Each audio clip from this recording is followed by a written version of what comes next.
Simon says subscribe and click on the bell icon to receive notifications. We've made the files the instructor uses in this tutorial available for free. Just click the link below in the video details to get these.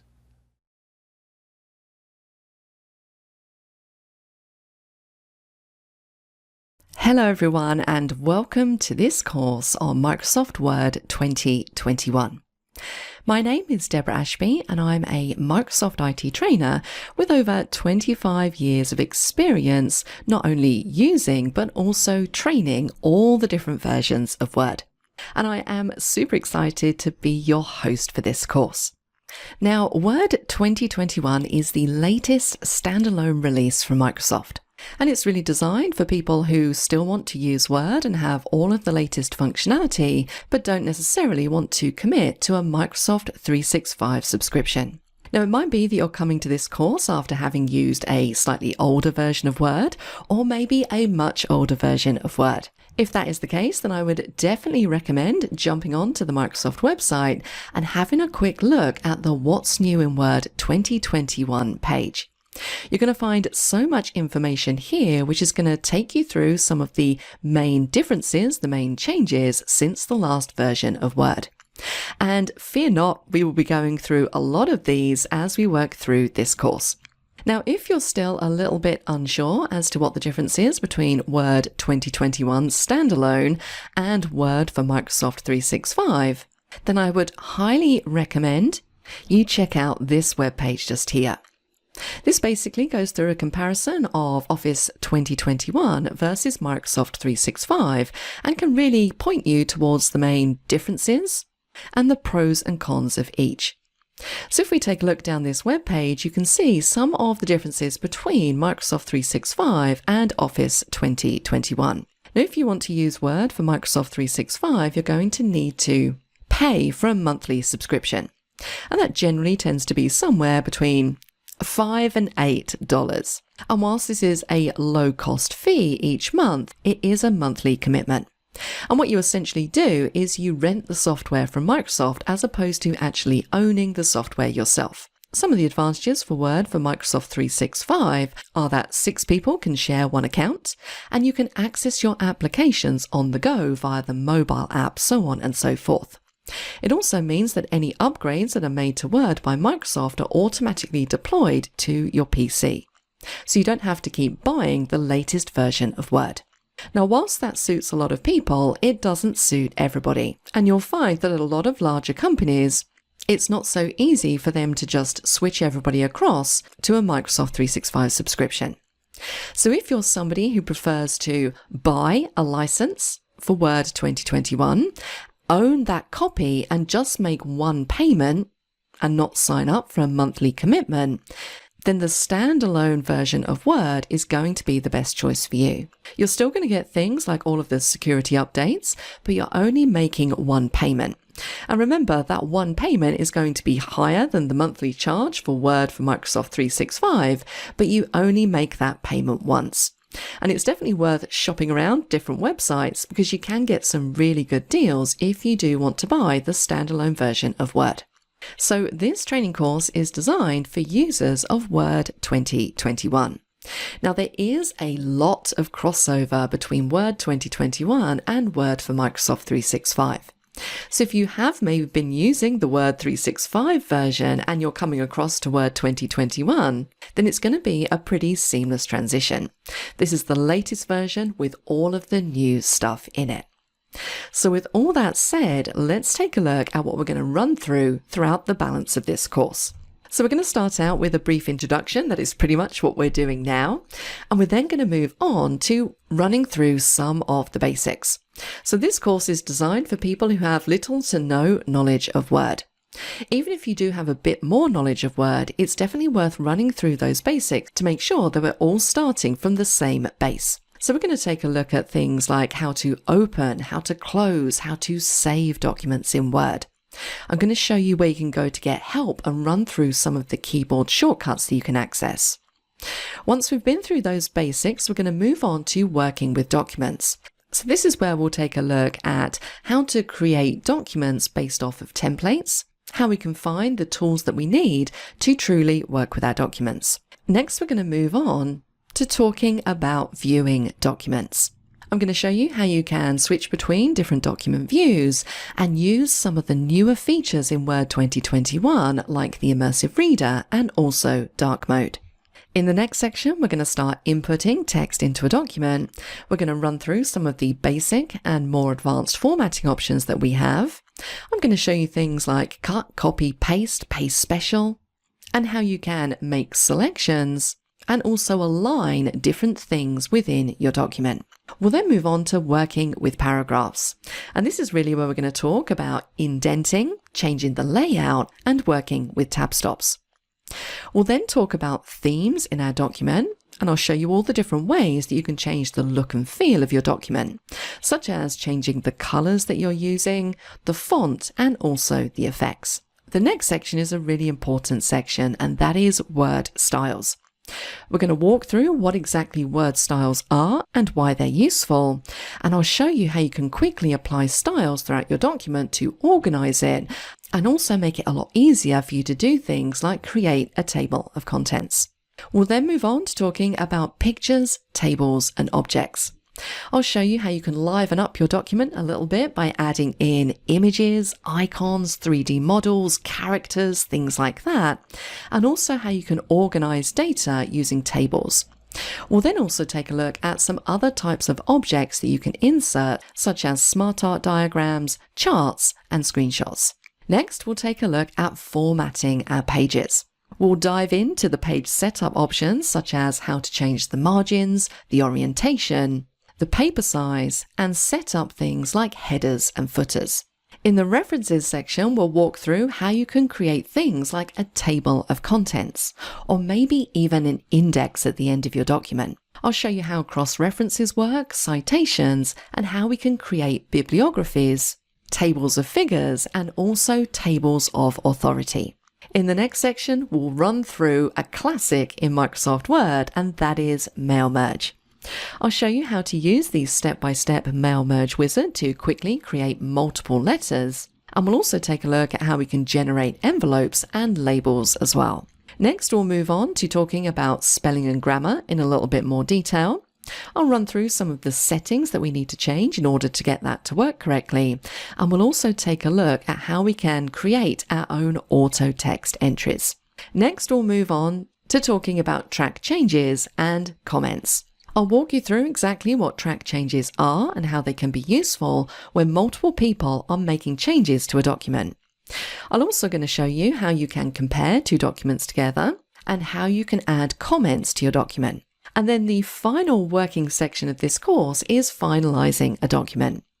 For this, we'll run through how you can send your document to print, how you can change all of your printer options. I'll also show you different ways that you can share your documents with other people and also co-author documents in Word 2021. Again, that is a brand new feature. Now, we are going to cover a lot more than the things that I've mentioned there. Throughout this course, I'll be throwing in little tips and tricks that I like to use, as well as referencing keyboard shortcuts wherever possible. Throughout this course, I'll be using different course files to work through the examples. So if you want to follow along with me, then you're going to find all of the course files that I use available to download from the course files folder. And for each lesson, there is a starting course file and a completed course file. So when you start the video, open up the starting file, and if for some reason you get lost, or you just want to skip to the next lesson, there's also a completed version of the course file as well. So you should be able to pick up this course at any given point using the course files. So make sure that you have those downloaded from the website before we begin. You'll also find at the end of each section an exercise file, and this is going to help you practice some of the skills that you've learnt throughout that section. And you'll find all of the exercise files in the exercise files folder. So once again, make sure you have those downloaded if you'd like to work along with me. So with all that said, it's time to dive into Word 2021. Once again, my name is Deb, and I hope you enjoyed this course.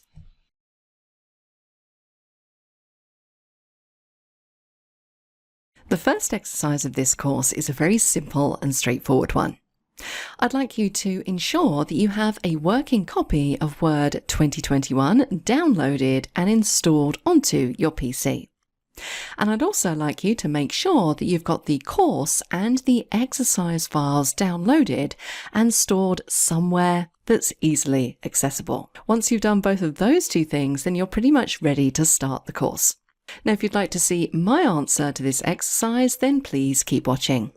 The first thing I asked you to do for this exercise was make sure that you have a copy of Word 2021 downloaded and installed. And there are numerous different websites that you can go to in order to download a copy of Word 2021. Just wherever you go to do this, make sure that it is a legitimate copy. Once you've downloaded it and installed it onto your PC, depending on which operating system you're using, and I'm currently using Windows 11, but it is very similar on Windows 10, go down to your taskbar, open up the Start menu, and you should be able to see Word in your list of applications. If you can't see it there immediately, then you'll need to search for it simply by typing in Word, and you can launch it from there. If you'd like to go a stage further and pin it to your taskbar, then you can simply right-click and choose Pin to Taskbar. Mine says Unpin because I already have it pinned down there. So that makes Word super simple for you to access every time you want to open it. Once you've got a copy of Word installed, the next thing to do is download the course and exercise files that you're going to need to run through each lesson with me. Now, you'll find the course files for this course underneath the Course Resources tab. And you should find two links just here, one for the exercise files and one for the instructor demo files. Now, this example is for Word 2019. But if you've bought the 2021 course, you'll see the exercise and demo files for that version listed just there. That is pretty much it. Once you've done both of those things, then you are ready to start the course. For the next section, you'll want to download the course exercise files. Click the link below in the video description to get these. You can also scroll through the details to find timestamps for each section in this course. If you're enjoying this training, please leave us a comment.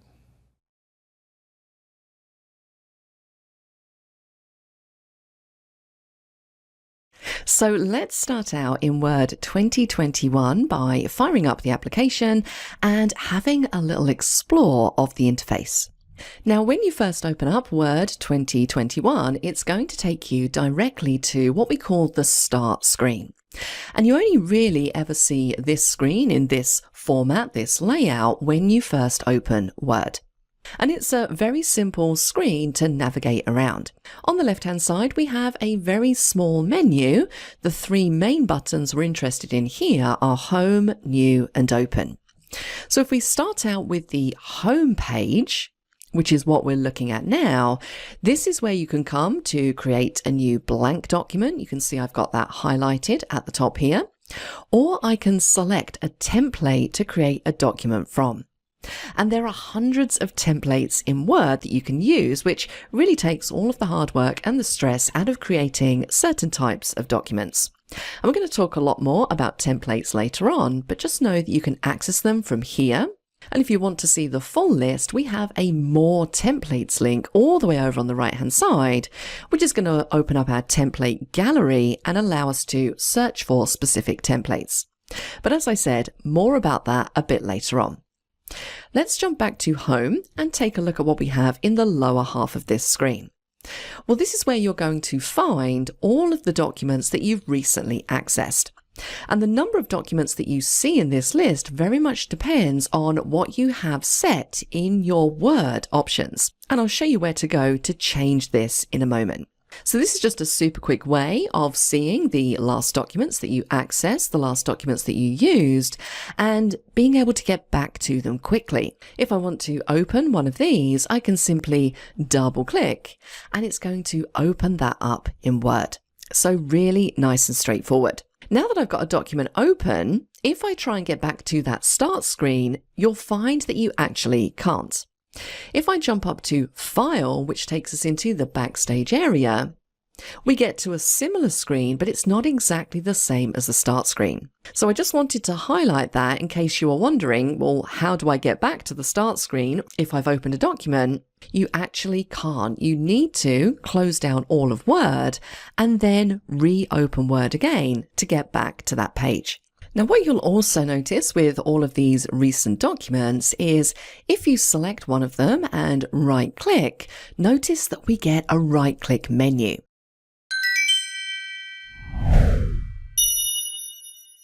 So again, we can open a copy, we can delete the file. We can even remove the file from this list. So if there's something in your recent list that you don't really need, you could choose simply to remove it. It doesn't delete the file, it's just going to remove it from your recent list. But the one that I want to focus on here is Pin to List. Because if you select this option, what it's going to do is it's going to pin that particular document. Notice that we also have a pinned category just here. So if I click on pinned, you can see that any documents that I've pinned will appear in their own exclusive list. You'll also notice that if we go back to recent, anything that you pin is going to appear at the top of your recent list. It's not going to move as we open more documents. So this is super useful if you have a few documents that you find yourself accessing all the time. You can simply pin them to the top of the list, and they're always going to be there. Notice that when you do pin a document, you get the little drawing pin icon just here. And of course, if you want to do the reverse and unpin any documents, you can simply just click on the drawing pin icon to unpin the item from the list, or you can right-click your mouse and unpin it from that right-click menu. So that is pretty much what you have on that home page. Let's jump across to New and take a look at what we have in here. Well, as you might expect, this is where you would come if you want to create a new document. And that might be a blank document. You can see that's the first one in the list. Or we might choose to create a document based off of a template. For example, if I am writing a CV or a resume, I might want to start from a template as opposed to from a blank document. And you can see here we have a template for a resume just below.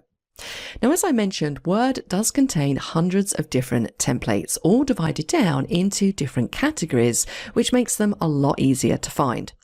And we are going to cover templates, how we use them, how we save them in later lessons. So at this stage, the only thing you really need to remember is that this is where you can come to create blank documents or documents based off of a template.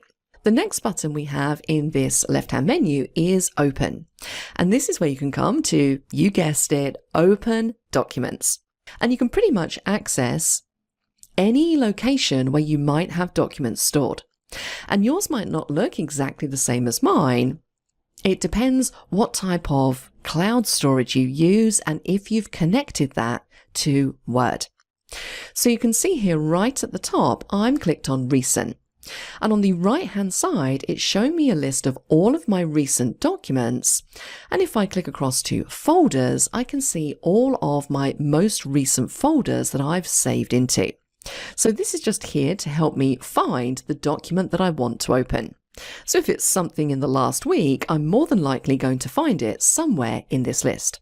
And I can simply double click to open it, or I can right click my mouse and choose Open. Now, underneath Recent, I then have some connections set up to the cloud storage that I use. So I generally tend to save all of my files, not just Word files, all types of files, into OneDrive for safe storage. I also have a SharePoint site that I sometimes save files into. So I have both of those connected to Word to make it really easy for me to access any of the folders that I have in my cloud storage. You'll notice if I click on OneDrive, it's opening up my Teams folder. This is the only folder that I have in this particular OneDrive account, but I can navigate through the different folders and choose to open a file from there. Also notice I have OneDrive personal storage here as well. So this is for my more personal files. But if you do want to open a file from your PC, so maybe it's in your My Documents folder or saved to your desktop, you have a This PC option as well, which is going to allow you to navigate through those folders and find the file that you want to open. If you don't like this particular structure and you prefer to open your files through File Explorer, you can also click on Browse, which is going to open that File Explorer window for you, and you can then navigate to open the file that you need. And then finally here we have an Add a Place button. And this will really just help you set up a link to your OneDrive cloud storage account. So if you do have OneDrive and you want it to appear like mine do in Word, you can simply choose Add a Place and then select if you have a OneDrive Personal or OneDrive for Business, and then just walk through the process of adding that in. So that is pretty much everything you have underneath open. Super easy to find and open your files. The last three menu options that we have at the bottom here: Account, Feedback, and Options. Let's quickly click on Account and take a quick look at what we have in here. Well, as you might expect, this is where you can come to take a look at your user information. So for example, if I want to change my photo, I can do that from here. If I want to sign out of this account or sign into a different account, I can do that from here as well. I can do things like change my office background. So if you take a look all the way up in the right hand corner, notice I kind of have this circle and stripes pattern. I can change that from here to something completely different if I want to. I can see my connected services again, and again I get the opportunity to add OneDrive or OneDrive for Business services. On the right hand side we can see a little bit of information about the Office product that we're using. So you can see here I'm using Microsoft Office Professional Plus 2021. This is also where you would come to update your version of Word. Now, updates are automatically downloaded and installed, but if you want to manually check for an update, you can do that from here. Now, feedback at the bottom, this is just if you want to send some feedback to Microsoft about something you like, something you don't like, or you might even want to suggest a new feature. And then finally at the bottom, we have options. And this is where all of your settings for Word live. And making changes here really allows you to customize and set Word up so that it works in the best way for you. Now again, we're going to be diving in and out of Word options as we go throughout this course. So we're not going to go through each of these headings. The only thing I want to show you is how you can modify how many documents you're seeing in that recent documents list on the start screen. So if we jump down to the advanced section and use our mouse to scroll down, once we get to the display category, here it is, the first option just here, show this number of recent documents. I have mine set to 50, but you might find that that is a little bit excessive and you might want to set that to something else. So let's just say 25 and click on OK. But that is basically a quick run through of the start screen in Word 2021.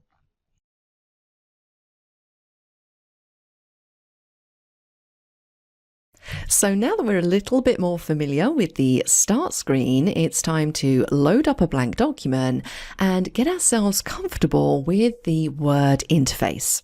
Now, there are a few different ways that you can create a new blank document. We're going to take the easiest route. As we're clicked on the home page, up in this new section, we're simply going to double click on blank document. Now that's going to load a blank document into the main Word screen. And this is the screen that you're going to be working in the majority of the time. So let's get ourselves comfortable with what we're looking at just here. Now, if you're already a Word user or you use other Microsoft applications like Excel or PowerPoint, then you're probably already very familiar with the ribbon structure layout. It's been around for quite a few years now, and most people are using versions of Word which have this same layout. Now, what you'll find is right at the top of the screen where we have the blue bar, this is what we call our title bar. And you're going to see a couple of pieces of information in this title bar. If you cast your eyes all the way over to the left-hand side, notice I have a very tiny little drop down just here. Now, this is actually the Quick Access Toolbar.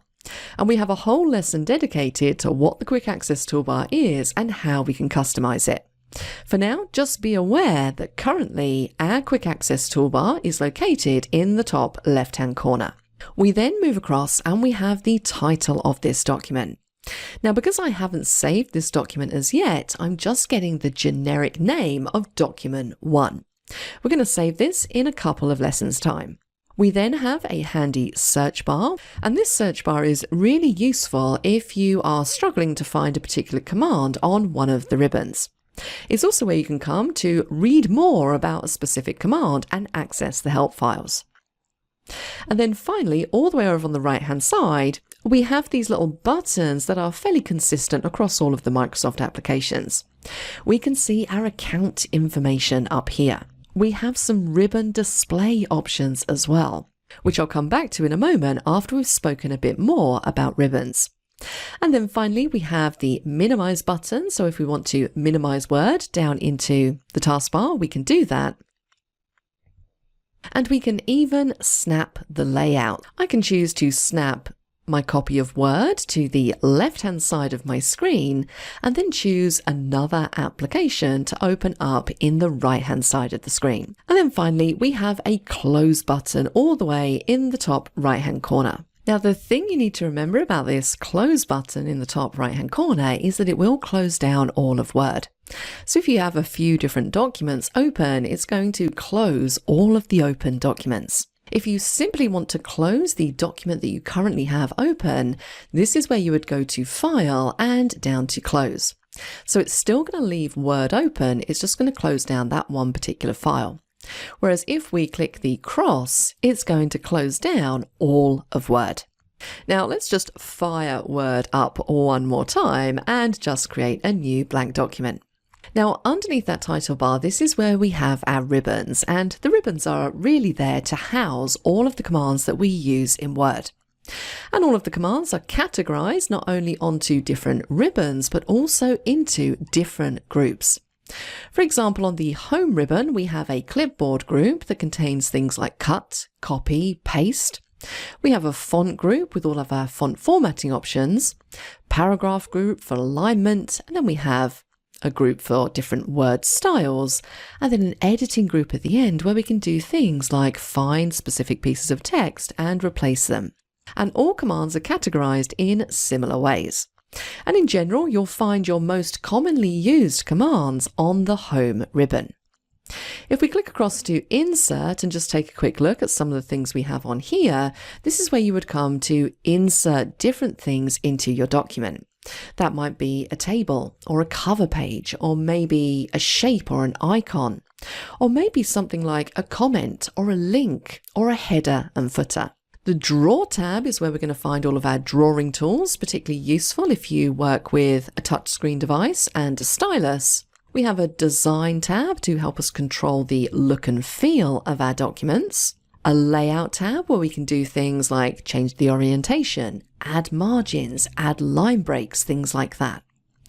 A References ribbon for adding things like tables of contents, footnotes and endnotes, or even an index at the end of our document. The Mailings tab is where we come to do good old mail merge. So if we need to create a lot of letters or envelopes or labels addressed to different clients or customers, this is where we can come to do that. We have a Review tab, which is a tab that you tend to access towards the end of completing your document. So it houses things like spelling and grammar, the thesaurus, and we can do things like track changes and also compare documents. The View tab is where we can come to adjust how we're viewing our document. And just note here that in the Views group at the beginning, currently I have Print Layout selected. And it's worth noting that Print Layout is predominantly the view that you're going to be using when you're putting your document together. And then finally, we have a Help tab, and we'll come back to this later on in this section when we discuss where you can go to get help in a bit more detail. So just remember, these are called ribbons. We then have groups which contain all of our commands. Now, one tab I haven't really mentioned is the File tab, and that is because it's not really considered to be a ribbon. This gives us access to what we call the Backstage area. And this kind of looks a little bit similar to the Start screen, but we have a lot more options. So this is where you would come to do your more admin-y style tasks for your document. It's where you come to create new documents, to find your templates, to open new documents. We can also do things like save from here, print our document, share it, export it, so on and so forth. And we'll be diving in and out of here as we go throughout the course. Now notice if you want to get back to your document, all the way at the top on the left-hand side, we have a back arrow. We can simply click that to take us back to that document. Couple of final points before we end this lesson. Obviously, in the main bulk of this screen, we can see our blank document. Our cursor is flashing, which means we are ready to type. And then right at the bottom, we have the status bar. And the status bar is really there to show you different pieces of useful information. For example, currently I can see all the way over on the left-hand side that I am on page 1 of 1. I've typed 0 words. I can see the language that I'm using, so in this case, English, United Kingdom. It's checked my accessibility, so how accessible is my document to people with disabilities? Well, I haven't put anything in the document yet, so it's telling me that it's good to go. And then all the way over on the right hand side, we have a zoom slider to help us zoom in and out of our document. And we can also switch the way that we're viewing our document from down there as well. Now, the final point to note here, as I mentioned I would come back to it, is related to these ribbons. So currently I'm displaying my ribbons, which is perfectly fine because I want to be able to see all of my commands. But if we go all the way up to the right hand side, remember we've got a little ribbon display options button just here. And if I click it, I have a few different options in relation to how I'm viewing these ribbons. For example, if I want a little bit more room on the screen, a little bit more real estate to work with my document, I can choose to auto hide the ribbon, which is going to collapse up those ribbons and give me more space to see my document. If I click on the 3 dots again, it's going to bring that back down. If we click on ribbon display options again, I might choose to just show the tabs. So this time I can still see the tabs, but I can't see the actual commands underneath. If I want to access them, I can click on Insert and it's going to drop that ribbon down. And if we click on Ribbon Options again, I can choose to show tabs and commands, which is the default and, if I'm honest, probably the option that I use the majority of the time. So that is the Word interface. Make sure you're familiar with it and comfortable as we move forward through this section.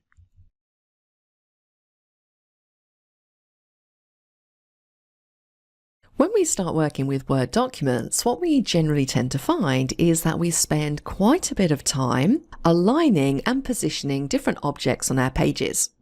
For example, I might want to align different paragraphs or different words. I might want to align pictures or shapes on my page. And one thing that's really going to help with this is the ruler. Now, currently, I don't have my rulers turned on.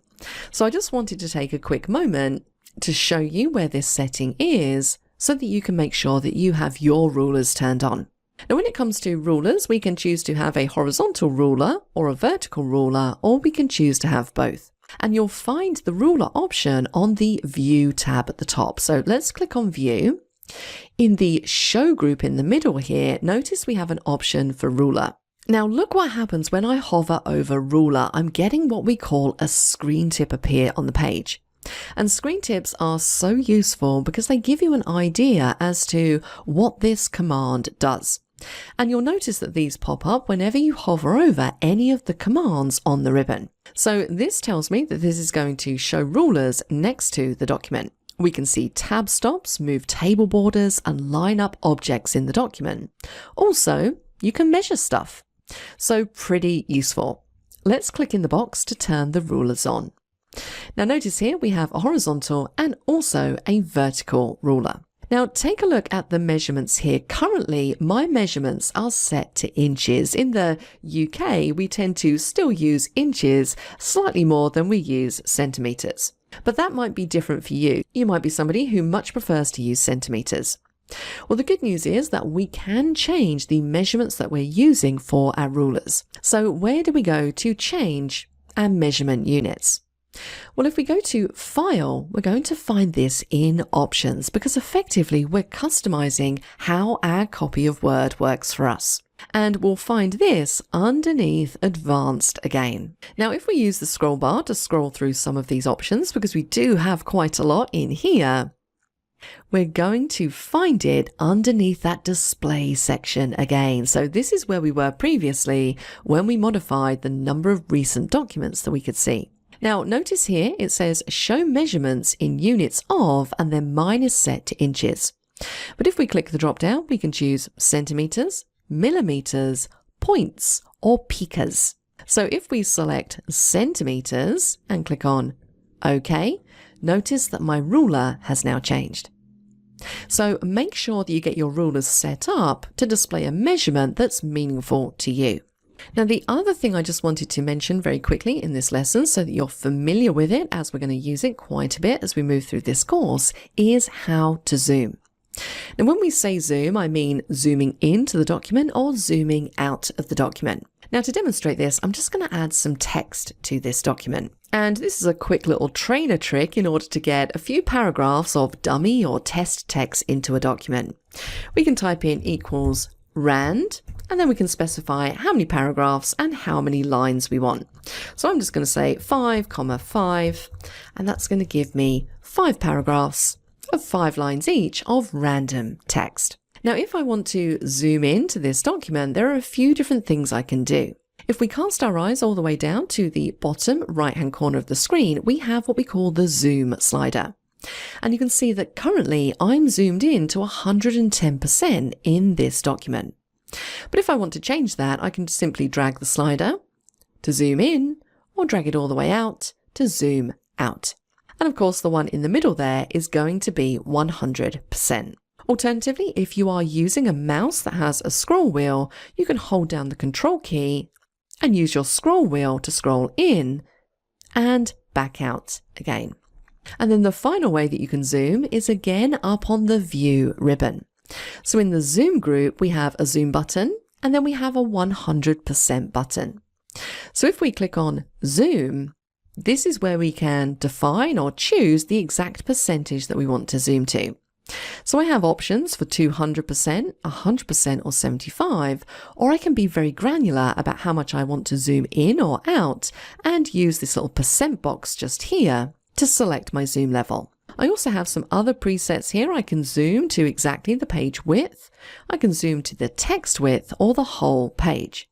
So if I choose text width and click on OK, it's going to zoom in so that the text is exactly at the end of the page. Now, if I quickly want to zoom back out to 100%, instead of using the zoom slider or trying to get it right with the scroll wheel, this is where we can use the 100% button to take the document back to that zoom level. And again, in this zoom group, we can zoom into one page. So it's kind of going to zoom out and just show me one page of my document. I can zoom to multiple pages, which doesn't work for me at the moment because I only have one page. Or I can zoom in to exactly the page width. So a few different zoom options in there for you to play around with. So the main takeaways from this lesson are to make sure that you have your rulers turned on and they're displaying a unit of measurement that's meaningful to you, and also know the different options that you have for zooming in and out of your documents.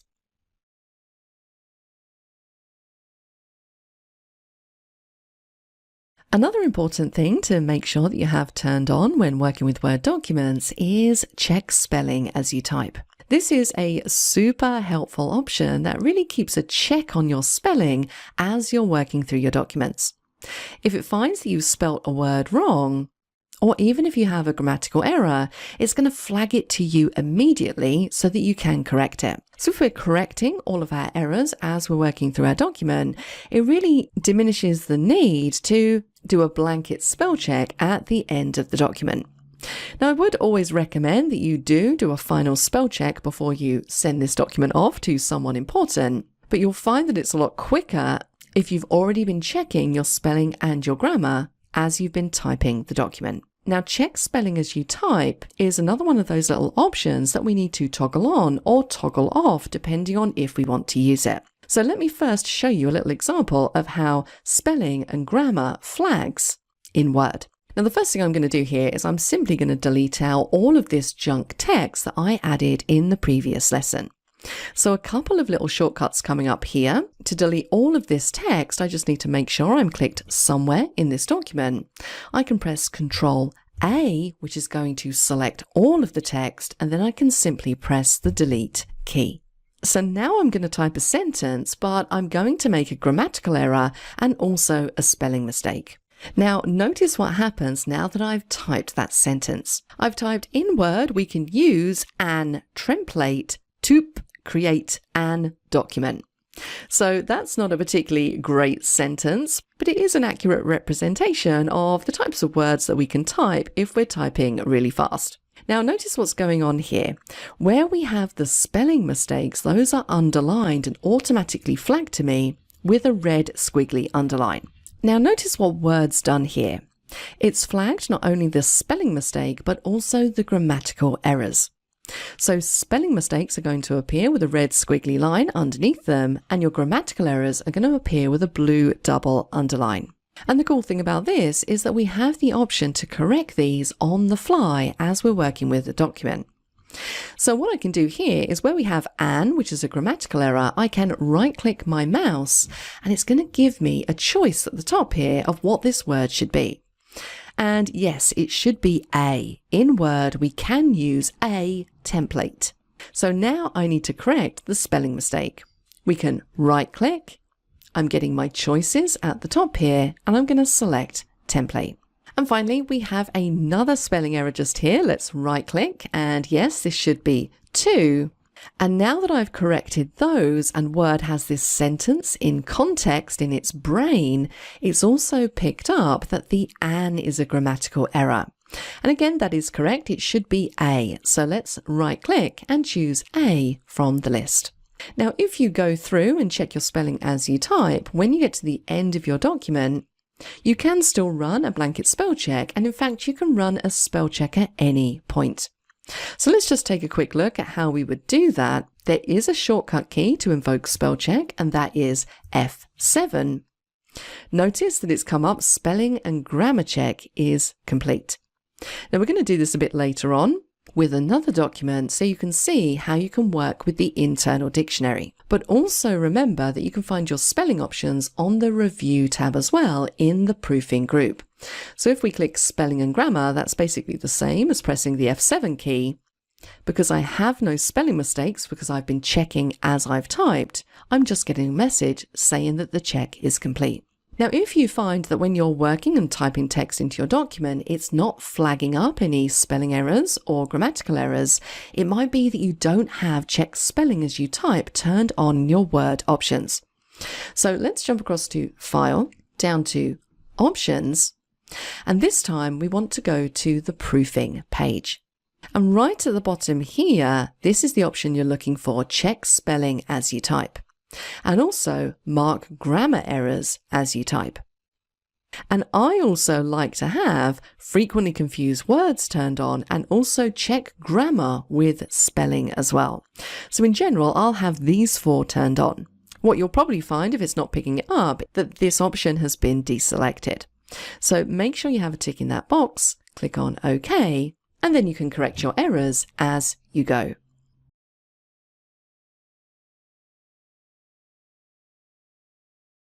At the start of this course, when we were taking a quick whiz around the Word interface, I mentioned very briefly the Quick Access Toolbar. And in this lesson, that's exactly what we're going to focus on because it is such a great tool to help you with efficiency.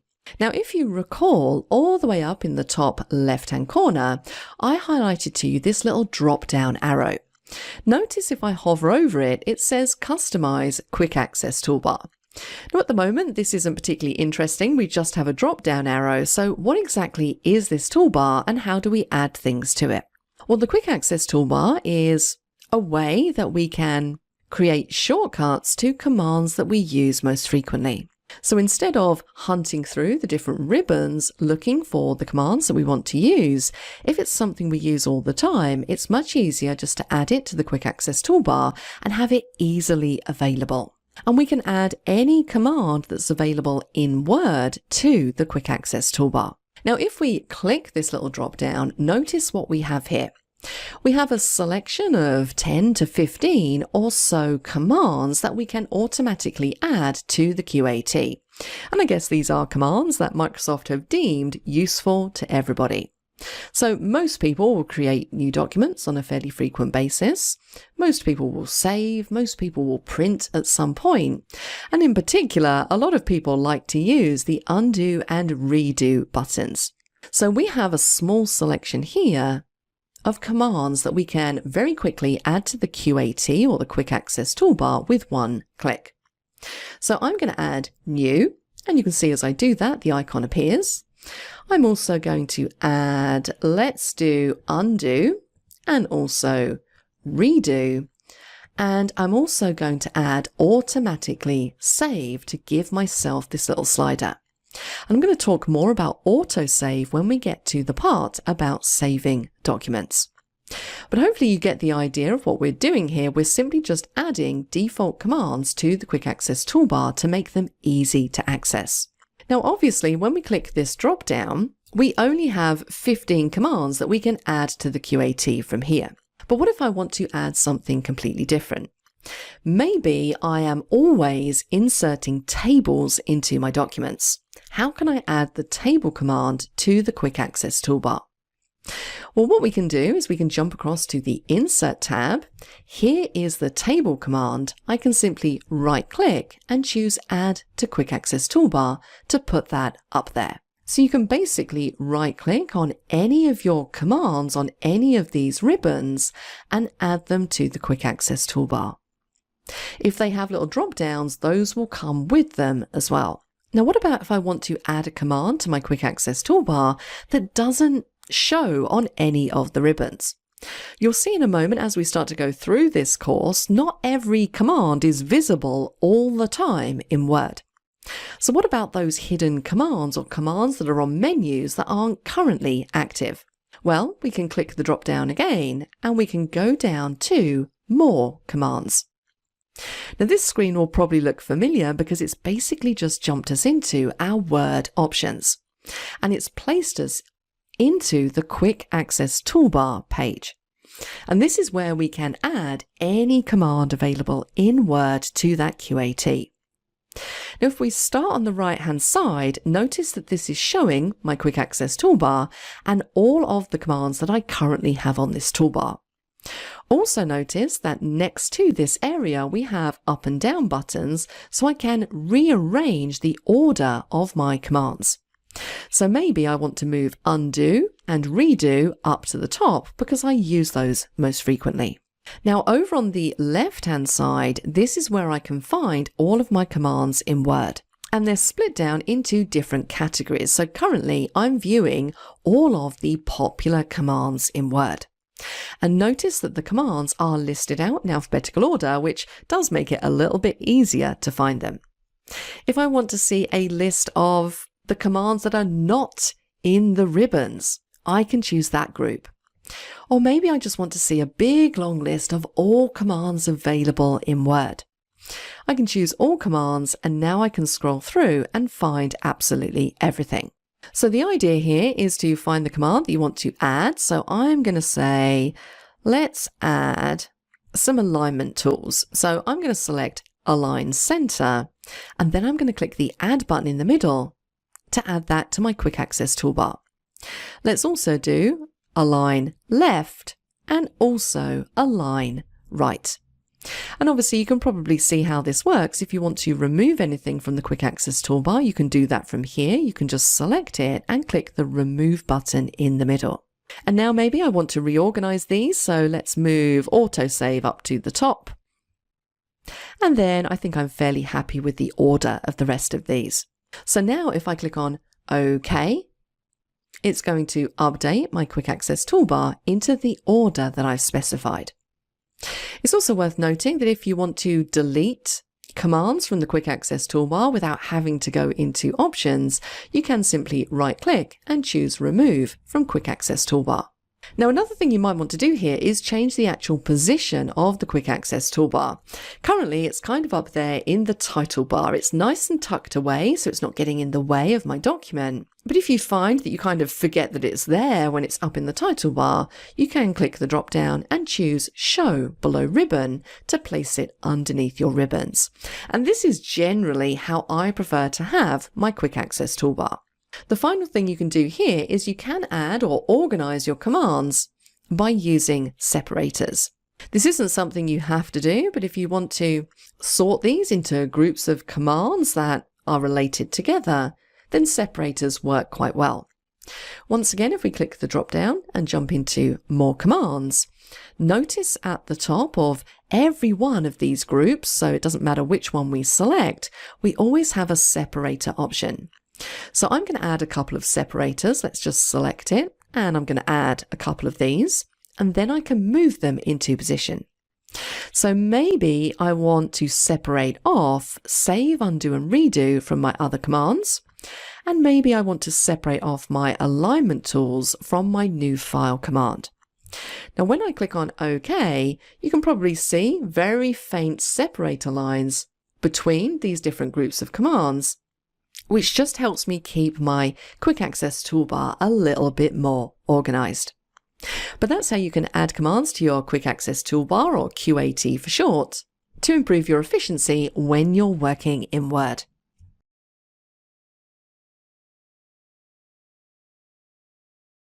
Keyboard shortcuts are another way to help yourself become a lot more efficient when you're working with Word. Keyboard shortcuts allow us to execute different Word commands without touching the mouse. And you might think, well, why would I want to do that?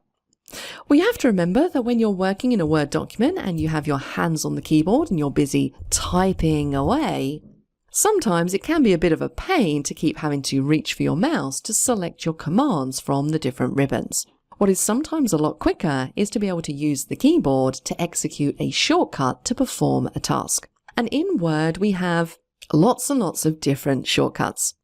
And the good news is that if you're coming from an older version of Word, or even if you're coming from another Microsoft application like Excel or PowerPoint, many of the keyboard shortcuts are exactly the same in Word. Now, as I mentioned, there are hundreds of keyboard shortcuts in Word, and you're definitely not going to be able to remember all of them. In general, what I tend to find is that most people have a selection of about 10 to 15 that they use all of the time. And most of those are to execute really common tasks. For example, if I want to copy this line that I have in this document, I can highlight the sentence and press the keyboard shortcut Control-C, which is going to copy it. I can then move somewhere else in the document and use the keyboard shortcut Control-V to paste it. If I want to make a word in one of these sentences bold, I can simply select it by double-clicking and use the keyboard shortcut Control-B to make it bold. What about if I now want to make it italic? Well, I have a keyboard shortcut for that as well of Control-I. Or maybe I want to align the entire sentence into the middle of my document. Control-E to do that. And if I want to print, Control-P is going to take me to the print preview area. So that's a selection of a few common keyboard shortcuts. There are a lot more, but really what I want to focus on in this lesson is where you can find a list of the keyboard shortcuts and how you can really work efficiently using shortcuts and the ribbons. Now, when it comes to finding shortcut keys for different commands, there are a couple of different places you can go to. A lot of the commands, when you hover over them, will show a screen tip. And if it has a keyboard shortcut, you're going to be able to see that shortcut. For example, if I go to the home ribbon and the font group, notice here we have the bold icon. If I hover my mouse over it, it tells me that it's going to execute bold. It's going to make the font bold, and it's showing me that keyboard shortcut Control-B. If I hover over, let's say, the new document icon on the quick access toolbar, I'm also seeing the keyboard shortcut there of Control-N. What about if I hover my mouse over the center alignment? Well, we're seeing that keyboard shortcut there as well, Control-E. And another keyboard shortcut we looked at, if we jump to the Review tab and hover over Spelling and Grammar, we can see the keyboard shortcut there of F7. So if the command does have a keyboard shortcut, you're going to see it in the screen tip in brackets, unless you've turned Screentips off. More about that in the next lesson.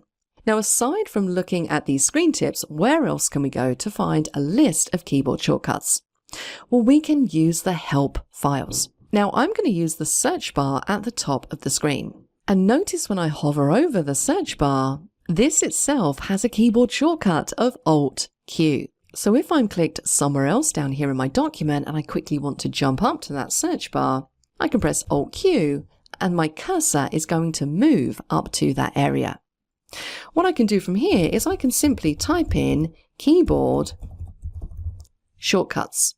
And what I'm going to choose here is Get Help on Keyboard Shortcuts. This is going to open up the help files. It's going to open up this pane on the right-hand side. And we are going to explore help in a little bit more detail in a couple of lessons' time. So what we can do here is we can click on this top link, and that's going to take us directly to a very comprehensive list of all of the keyboard shortcuts in Word. Now, because there are so many of them, they are divided down into different topics. So let's take a look in frequently used shortcuts. So this is where you'll find the most common shortcuts. So Control-O to open a document, Control-S to save a document, Control-W to close. We've got our cut, copy and paste, Control-X, Control-C and Control-V. A shortcut you saw me use earlier when I deleted all the text from the document, Control-A to select all, Control-B to apply bold, Control-I to apply italics, so on and so forth. So my advice to you here is to write down a few keyboard shortcuts for commands that you find yourself using frequently. And you'll find that over time, you'll commit these to memory and it becomes very instinctive to use the keyboard shortcut as opposed to clicking on the icon on the ribbon. So you can find keyboard shortcuts in the help files. The final thing I want to show you here is a really cool way of basically completely working with keyboard shortcuts as opposed to using your mouse. So if you are someone who likes to keep their hands on the keyboard at all times, this might be a good option for you. If we press the Alt key, notice what comes up on the ribbons. Pretty much everything that we have in this top part of the screen now has its own shortcut key assigned.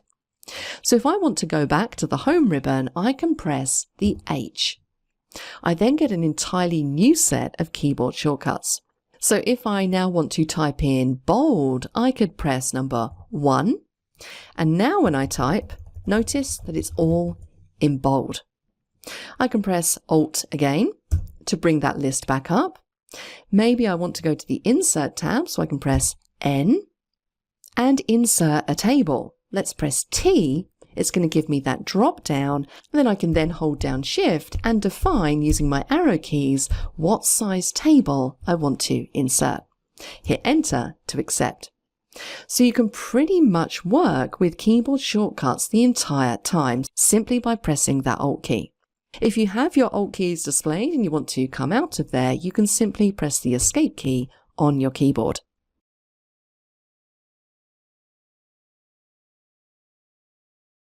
In this lesson, I want to speak to you in a little bit more detail about Screentips, contextual menus, and contextual ribbons. Now, we've briefly spoken about Screentips in previous lessons. If we hover our mouse over any command on the ribbon, we get a Screentip pop-up, which gives us an idea as to what that command actually does. It will also show us in brackets if there is a keyboard shortcut assigned to this particular command. Now, I find Screentips really useful. Sometimes if I'm just looking at a particular icon, I don't really know what it does, but I can get an idea by reading the information in those Screentips. Now, it might be over time as you become more familiar with Word, you don't necessarily want to see these Screentips popping up all of the time because some of them are quite large and they can kind of get in the way. Now, you do have control over not only the information that you can see in these Screentips, but also if you have them turned on or turned off. So again, let's take a quick look at that. As you might have guessed, we're going to find this in our Word options. So let's go to File, let's go back down to Options, and this time we want to click on General. Now the first group here is User Interface Options, and you'll see right at the bottom of this group it says Screentip Style. So I have my Screentips set to show the feature descriptions in my Screentips, but we do have some other options in here. I could say, don't show feature descriptions in Screentips. Let's see what that looks like. So we can click on OK. And now if I hover my mouse over Format Painter, for example, notice it's still telling me the keyboard shortcut, but it's not showing me any information as to what this command does. Let's go back to File and into Options. The other option we have in here is to not show them at all. So again, if we click on OK, when I hover over any command, I'm not getting any type of screen tip showing there. Now, as I said, I find screen tips really useful, so I always like to make sure that I show feature descriptions. So that's what screen tips are, but what about contextual menus? Well, those are pretty much what they say on the tin. They're menus that come up, but they're menus that are within the context of wherever it is that you're clicked. So for example, my mouse is currently clicked in this line of text that we have at the top of the page. Now, to access contextual menus, you right-click your mouse. And when we're talking about contextual menus, it's this menu we're talking about here. So all of the commands that I can see in this right-click or contextual menu are related to wherever I'm clicked. So because I'm just clicked in text, I can change the font, I can change the paragraph, I can maybe create a link or add a new comment. Now this contextual menu is going to be different depending on what it is that I'm clicked on. For example, I inserted a table using shortcut keys in the last lesson. Now if I click inside this table and then right-click my mouse, I get a different type of contextual menu. Because this time it's showing me things that are specifically related to tables, such as inserting columns and inserting rows. So contextual menus change depending on where you're clicked. Now, another thing you might have noticed there when I right-clicked my mouse is that not only do we get this contextual menu, we get what we call a mini toolbar. And this mini toolbar will pop up whenever you right-click, and it just contains commands that people generally tend to use frequently in their documents. And really, this is just here to make it a little bit easier for you to access those commands. You don't have to stretch your mouse quite as far. You'll also notice that that mini toolbar will come up when we make a selection on the screen. So if I select the word template, notice that that toolbar pops up again, so I can very simply make it bold. Maybe I want to add a highlight color or do something else. Now again, this is one of those features that some people really like and find useful, and other people just find simply annoying. And I will say that I do find this a little bit annoying sometimes if I'm just making different selections. This toolbar keeps popping up and covering some of the words that I'm trying to read. Now, if you want to turn off the mini toolbar, you can do that.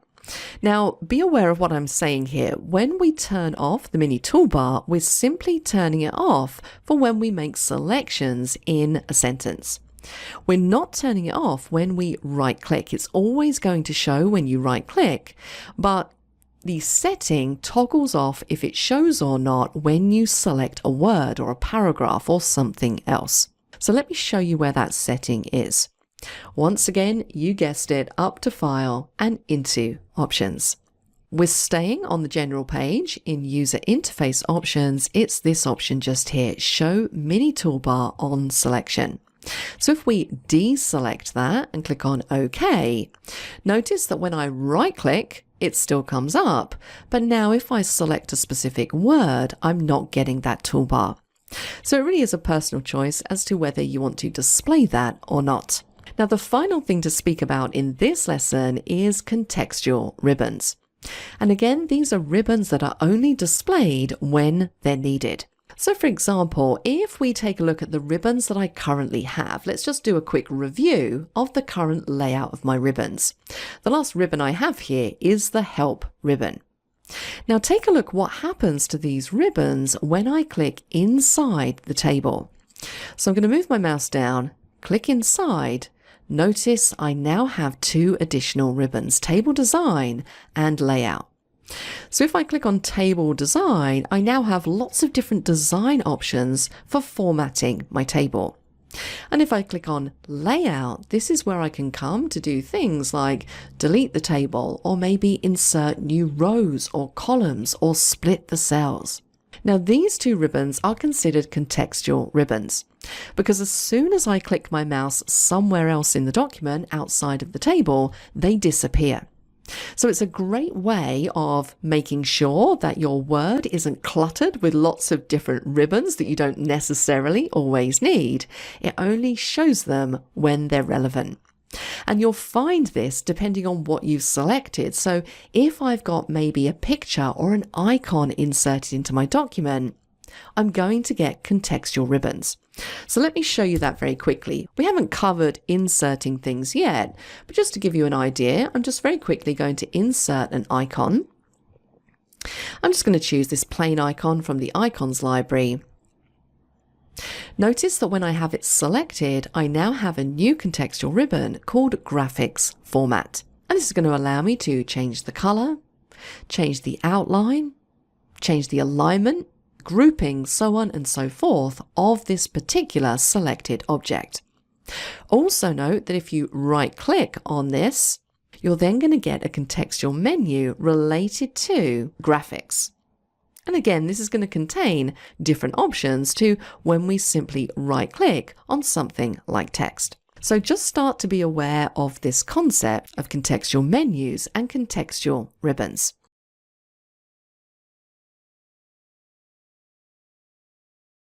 In the final lesson of this section, I just want to revisit, because this is a really important thing to know, particularly if you're new to Word or you're still learning Word, you're probably going to find yourselves diving in and out of the help files all the time.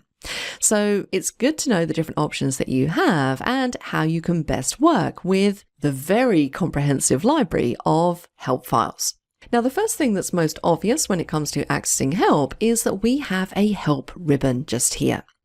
Now, if for some reason you can't see this help ribbon, it's worth checking in your Word options that you have the help ribbon selected.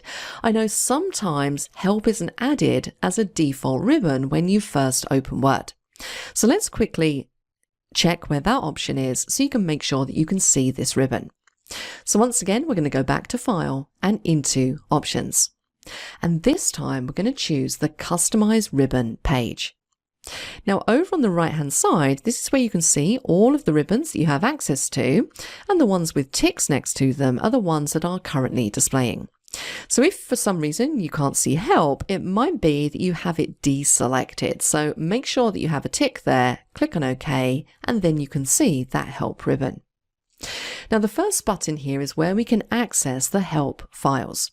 Notice the keyboard shortcut here of F1, and you can invoke F1 at any time when you're working in your document. So let's click on help. It's going to open up a pane on the right hand side. And it's worth noting that this pane is what we call a pop-out pane. So you don't have to have it docked to the right-hand side the entire time. If you would prefer to have it as its own separate window, you can simply click somewhere in this header and drag it, and it becomes this little pop-out window that you can resize, make bigger or smaller, and sometimes it's a little bit easier to see than when it's docked over on the right-hand side. If you want to redock it, you can simply grab it by the title bar again and drag it all the way over to the right hand side, and it will redock itself. Now, when we first dive into the help files, we'll find that all of them are categorized to make it a bit easier for us to find things. So for example, I have some popular topics up here. So things like getting started. If we expand this, we're going to have a few topics here of how to create documents in Word, how to add and format text and pictures, shapes, smart art, so on and so forth. If we want to go back a screen, we can click the back arrow to take us back to that main help page. So we can browse through these different sections and find help on a vast array of different topics. You also might find that throughout these help files, you have useful video demonstrations as well to show you how to use a particular command. And if we scroll down to the bottom, we'll always find things that are kind of related to what we're looking at underneath. So if I want to know how to show or hide the ruler, which is something we did a bit earlier, I can click on that link to jump to that specific help file. Now, aside from clicking back, we also have a home icon here, which again is just going to take us back to this main page. Now, if you're looking for something very specific and you don't necessarily want to have to browse through all of these different categories, we can search through the help files. So maybe I want to insert a table and I need some help to be able to do that. I can simply type in whatever it is I'm trying to do and press return, and it's going to search through for that particular phrase. And would you take a look at that? The first item in the list is insert table. I just need to click on the link. I have a useful little video just here, which is going to show me that process. And then I have some instructional text underneath with helpful screenshots. So really easy to find what you're looking for in those help files. Remember, shortcut key F1. Once you're done with help, you can click on the cross, which is going to close down that pane. Another way that we can get help is by using the search bar up there in that title bar. And this is pretty much what we did earlier when we were searching for that comprehensive list of keyboard shortcuts. So I'm going to use the shortcut Alt-Q to put my cursor up in that search area. And from here, I can search for what I'm looking for. So let's use the same example. If I go insert a table. Now notice here in this search area, it divides it down into different categories. So if I was looking for the command to insert a table, it's going to show me that underneath actions. So there it says add table, and I can simply insert a new table directly from this search area, which is super useful. But in this instance, I don't necessarily want to insert a table. I just want some more information. And you'll notice right at the bottom, we have a group called Get Help. So if I want to find help on inserting a table, I can choose that from here. And again, it's going to jump me into the correct section of the help files. So that search bar is really useful if you're looking for something specific. Now, aside from those two locations, we also have a few other icons on this help ribbon, some of these more useful than others. We have a contact support button. Now, you'll notice here that for me, because I'm in the UK, contact support doesn't really work. If you're in the US, you're going to find that you're going to see some kind of number, a way to contact Microsoft support. So just be aware of that. We also have a feedback button. So this is if you want to provide Microsoft with some feedback. So if you really like something, you can let them know. If you don't like something, you can also let them know. Or maybe you have a suggestion for a new feature. You can share that with them from here as well. And then the final icon we have here, which is actually a very useful icon, is we have access to some training files and learning content. So this is really a library of different types of video which will walk you through the process of doing different things in Word. So again, let's use the same example. If I want to insert a table, I have a little video just here, and I can just follow through these links to get to the correct area within the help files. And this is the video that we were looking at earlier. Of course, aside from that, you have multiple resources for getting help outside of Word. So YouTube videos, community forums, Word forums, Microsoft forums, all of these things are super useful if you have a particular problem in Word and you're looking for help.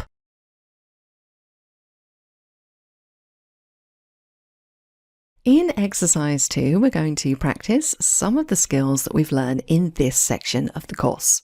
So the first thing I'd like you to do is I'd like you to open Word and simply load up a brand new blank document.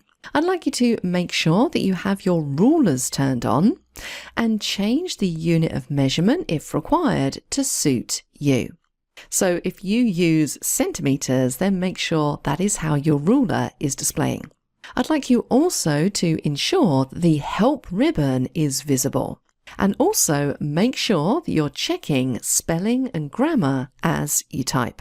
And then finally, I'd like you to add the following commands to the Quick Access Toolbar: Italics, Dark Mode, Find, and Format Painter.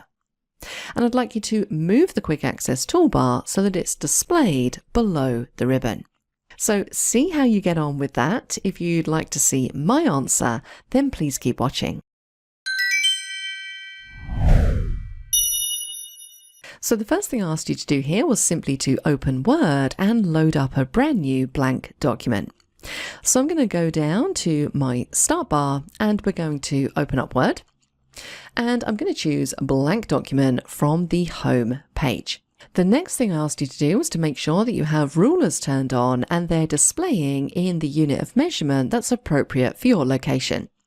So all we need to do here is jump up to the View ribbon, make sure that we have a tick in Ruler, and if, for example, I wanted to change this from centimeters to inches, I would need to dive into my Word Options, and in the Advanced area underneath Display, this is where I can come to change my unit of measurement. The next thing I asked you to do was to make sure that the Help ribbon is visible in your copy of Word. So again, we need to jump into File and Options. And this time we go across to Customize Ribbon and make sure that we have a tick next to Help. I also asked you to make sure that you are checking your spelling and your grammar as you type. And if you recall, that is also something that we're going to find in our Word options. As I said, we dive in and out of here all the time. So for this, we need to go across to the proofing page. And at the bottom here in the section when correcting spelling and grammar in Word, we need to make sure we have check spelling as you type selected and also mark grammar errors as you type. And then the final two parts of this exercise were really all centered around the Quick Access Toolbar. So I asked you to add 4 different commands to this Quick Access Toolbar. So the first one was italics. Now I'm going to find that on the Home ribbon. I'm going to right click and add to Quick Access Toolbar. The next thing I asked you to add was dark mode. So you might have had to hunt around a little bit for this. Now, I specifically chose this command because we haven't talked about this at all. So instead of hunting through the ribbons, you might possibly have gone into more commands in order to find dark mode. So if we switch to all commands, remember these are then in alphabetical order, it's going to make it a lot easier for us to find. And there it is just there, dark mode. Let's click on Add and click on OK. Next, I asked you to add Find, and we're going to find that on the Home ribbon all the way over at the end. Let's right click and add to Quick Access Toolbar. And the final one was Format Painter. Right click, add to Quick Access Toolbar. And then to finish off this exercise, I simply asked you to make sure that the Quick Access Toolbar is displayed below your ribbons. So all you would need to do here is click the drop down and make sure that you choose Show below the ribbon. Mine says Show above because I've already moved mine below. But that was pretty much it. I hope you got on okay with that exercise. You are now ready to move on to the next section.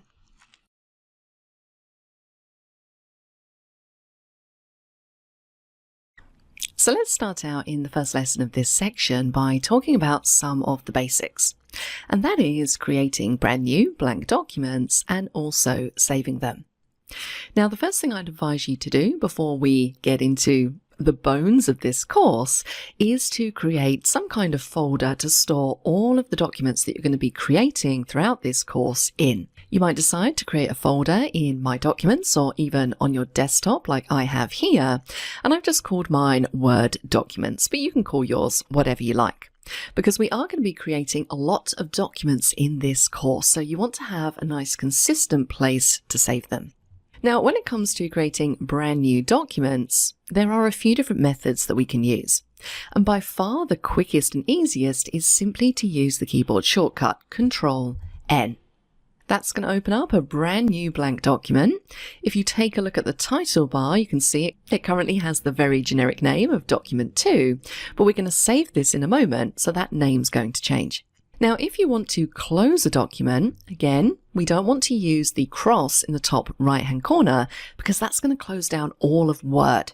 If we just simply want to close the document that we currently have open, we can go up to File and select Close from here. Or alternatively, we can use another keyboard shortcut, Control-W. That's going to close down that document, but leave Word open. Now, what other methods can we use to create brand new documents? Well, we've seen some of these in previous lessons. Aside from the keyboard shortcut, we could jump up to File, and from the home page we can double click on Blank Document, or alternatively we can go to New and create a blank document from here. Double click. Again, notice the title bar, we now have Document 3 up there. Let's Control W to close down. The final method you can use depends on if you've added New Document to the Quick Access Toolbar. Now I have, it's this icon just here, so once again I can simply click on this to create a brand new document. So really nice and straightforward, and you've got 4 different methods there. As I said, by far the quickest is to use Control N. Now once we've created a new blank document, the first thing we're going to want to do here is save this document. Because we don't want to just leave the default names of document 1, 2, 3, and 4, because that's going to make it a bit of a nightmare if we're ever looking for a particular file. And once again, there are a few different methods when it comes to saving.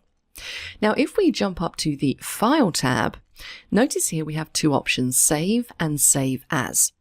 And Save As is really the default, or it's what you use when you're saving a document for the first time. Now, that is the scenario that we have here. I just have document 4 open. I need to save it for the first time. So it doesn't matter if I select Save or Save As, it's going to basically do a Save As. So let's click on Save As. I then get to select a location to store this file in. Yours might look slightly different to mine, depending on if you have cloud storage set up or not. Now, for the purpose of these examples, I'm going to save into that Word Documents folder that I have on my desktop. So the easiest thing for me to do here is simply click on Browse, which is going to pop open File Explorer, and I can then choose Desktop from here and then open the folder I want to save this document to. Now notice underneath the Save As type is docx, and this is the default file type for all documents that you create in Word.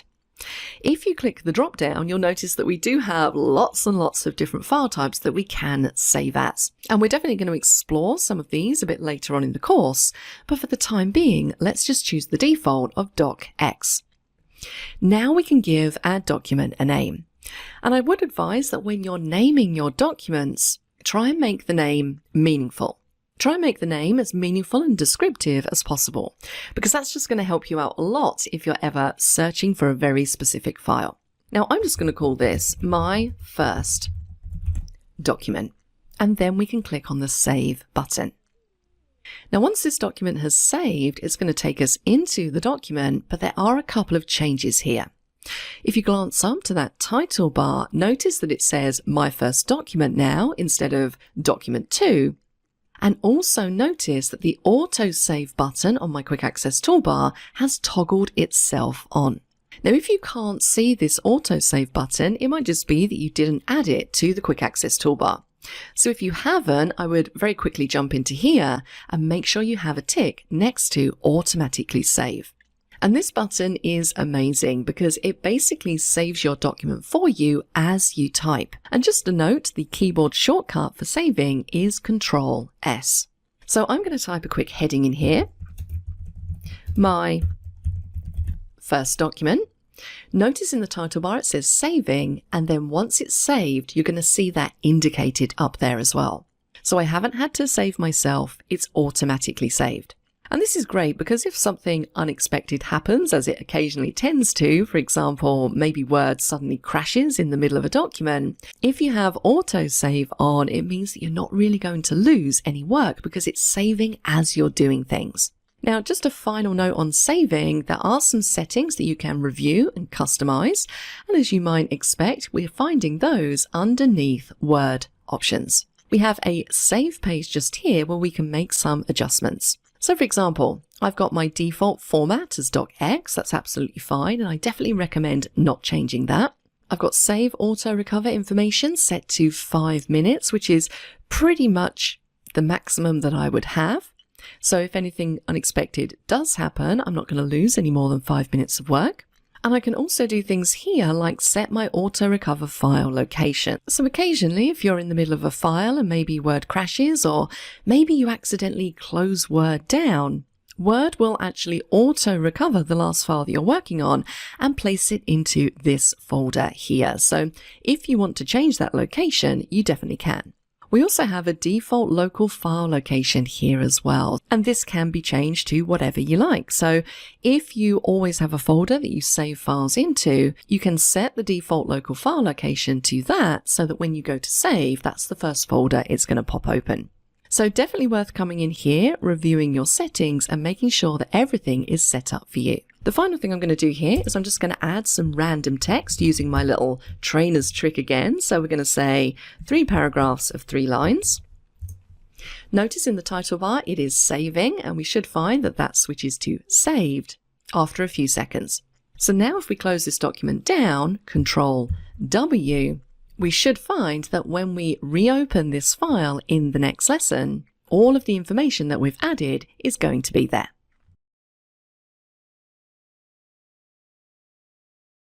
We finished up the previous lesson by adding some text to our first document and then closing that document down. So in this lesson, I just want to talk briefly about opening existing documents, because there are a few different ways that you can do this, some from within Word and some from outside of Word. Now, once again, there is a keyboard shortcut for opening documents, and that is Control O. And this is going to jump you directly to that backstage area. So this is within that File tab and to the Open page. And we can then simply jump in here and select a location from which to open an existing file. Now remember, we have access here at the top to all of our most recent documents and folders. So as you might expect, right at the top of this list, because we opened it a few minutes ago, is my first document, the document we created in the last lesson. So this is super easy. I can simply double click to open this document and take a look at that. Our autosave has worked because it's saved all of our changes. Let's close this document down again, Control W. I'm going to do Control O to jump back to that same page. Also, if I jump across to folders, notice that the top folder here is the folder that I saved that document into. So I could double click to open the folder. There's the document, double click to open it. So really nice and straightforward to open from recent locations. Let's Control W again and Control O one more time. The final point to note about this documents and folders list is that if we're always using my first document, we have the ability to pin this to the top of the list as well. So if I click on the drawing pin icon, it's going to move that to this pinned area at the top, so it's always going to be there. So I quite like to pin documents that I use frequently. Now, aside from accessing existing documents from the recent list, it might be that we're trying to access a document that we haven't used for a while, so it's not going to appear in this recent list of documents. If that's the case, then we need to find it elsewhere. Now, if you have files saved to OneDrive or some other storage system, as long as you have it added to Word, you can simply navigate through your folder structure from within here. So I can click to open my OneDrive, I can see my folders, I can double click on documents, navigate through my folder structure and open something from here. And then, of course, if I have it saved to the desktop like we do, I can go into Browse, which is going to open up File Explorer.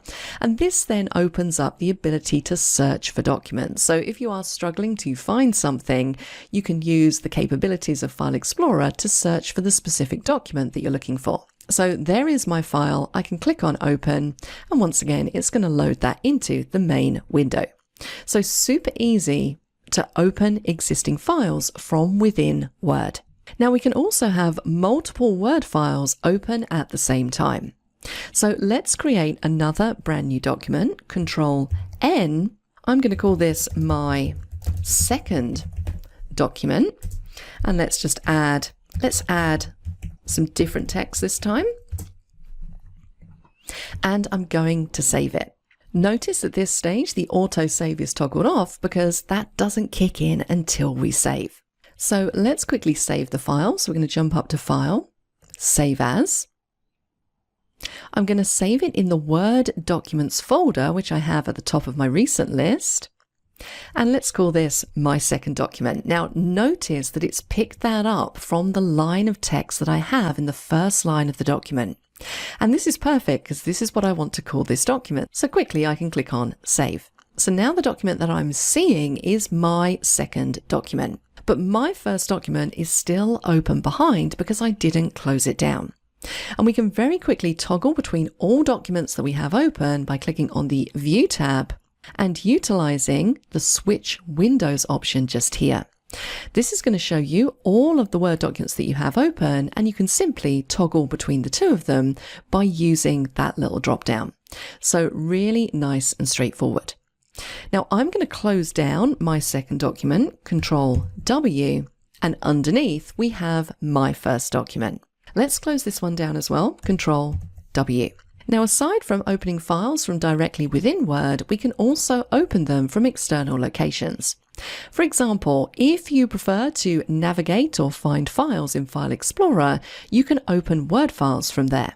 So here I've opened File Explorer, I've selected my desktop, there's the folder. If I double click, I'm going to find that in there I have both of the documents that I've created in Word. And because these files have docx file extensions, Windows knows to open the Word application because that's the application that's associated with this file type. So we can simply double click, it's going to know which application to open, and there's our document. Similarly, if you are using OneDrive to store a lot of your files, if you log into OneDrive online, and that's exactly what I've done here, I can see there is my folder and there are both of my documents. So I can open documents from online as well, directly within Word. So if I click to open my second document, it's going to open it in a browser first of all. And if I want to open it in the full copy of Word, I can click the drop down underneath Editing and choose Open in Desktop App. And there we go. So a few different methods of opening files there. Let's just finish off by closing down both of these. So we're going to say Control W and Control W again.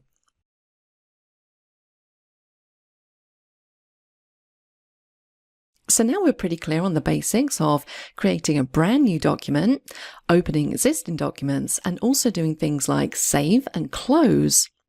Let's now talk about templates, because templates are a great thing to use if you want to create a document quickly and you don't want to start from a blank. Sometimes it can be a little bit intimidating to just start from a blank document, particularly if the document that we're being asked to create is a little bit more complex.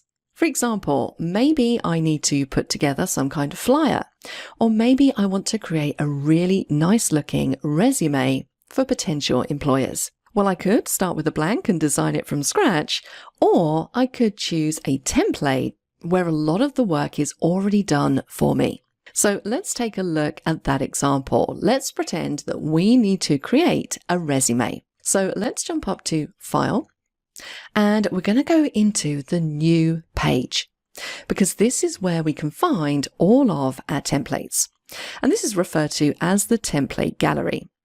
Now, there are hundreds of free templates available in Word, and fortunately, Microsoft has categorized them so we can browse through the categories, or if we're looking for something specific, we can simply use the search bar. So take a look at the top. I can see the different popular categories up here. So things like resumes and cover letters, or letter templates, or templates for flyers or cards or businesses, things like that. So I could choose any of these categories, click, and take a look at the templates contained within that category. Let's click on Back because we're searching for something quite specific. Now, we have a category here called resumes and cover letters, but let's just use the search. So I'm going to type in resume. So let's type that in, click on the little magnifying glass or press enter to start the search. And this is going to pull back everything it can find in the template library related to resumes. You might also find you get some related templates in there as well. So things like cover letters. So you can have a little look through and choose whichever template you like. So I'm going to go through and I think let's choose this one. This one looks kind of fun. Notice also here that when I hover over the template, I get that little drawing pin icon. So I can choose to pin this template to the top of the list as well. So let's do that. Let's pin it and let's open it. So let's click once. I'm going to get a preview of what that template looks like so I can make sure that that is the one that I want to use. I can see the title, who the template's provided by, so in this case Microsoft, and then I get a little bit of a description about this template. So if you're happy with everything there, we can simply click on the Create button to load that into the Word window. And all templates in the templates gallery are free templates, and they're also completely customizable. So for every element of this template, I can do things like change the color, I can switch out the picture, and of course I can edit the text. And one of the advantages of using a template is that they can be reused. So I'm going to make a couple of changes to this template off camera. Join me back here in a couple of seconds and we'll talk about reusing and saving templates. So I've made a couple of changes to this template. I've changed some of the colors, I've added my photo, and I've added my name at the top. But notice that I haven't added anything else. All of this still has what we call the boilerplate or template text and fields. Now, the reason why I haven't updated this is because it might be that I want to reuse this template at another time. And maybe the information will change the next time that I use it. However, I don't want to have to create the template again, replace the image, and add my name and apply formatting. So what I could do is, in its current form where it just has the updated colors, the updated picture and my name, I could choose to save this as a template and then I can reuse it next time I want to create a resume. Now, when you save documents as templates, it's a slightly different process. So let's jump up to the File tab and down to Save As. Now I'm going to save this in the Word Documents folder again. And because I've pinned that folder, I can simply double click to select. And the first thing I want to do here is I want to change the type of file I'm saving this as. So instead of saving as just a docx file type, I need to save this as a Word template, which has a .x file type. Now notice what happens to the folder location when I switch to this file type. Can you see it's completely changed? It's taken me directly to a folder called Custom Office Templates. And you can see that I have a few other templates stored in here.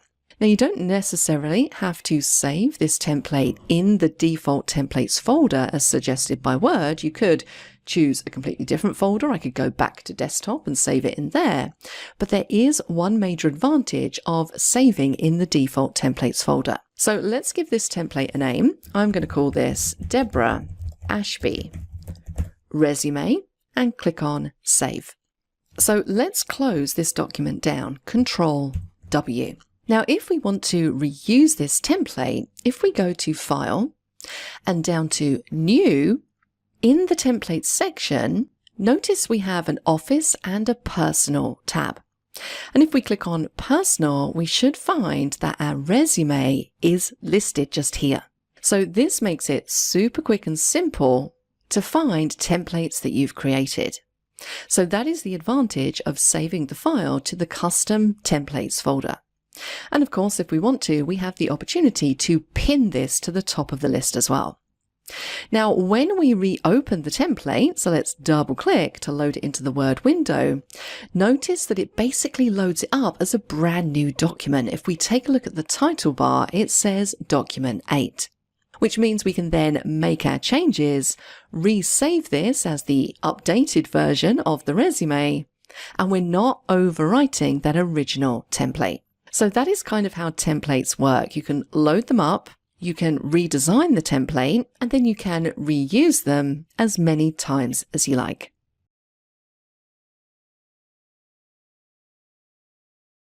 In this lesson, we're going to talk about some of the different techniques that you can use to navigate efficiently around a document.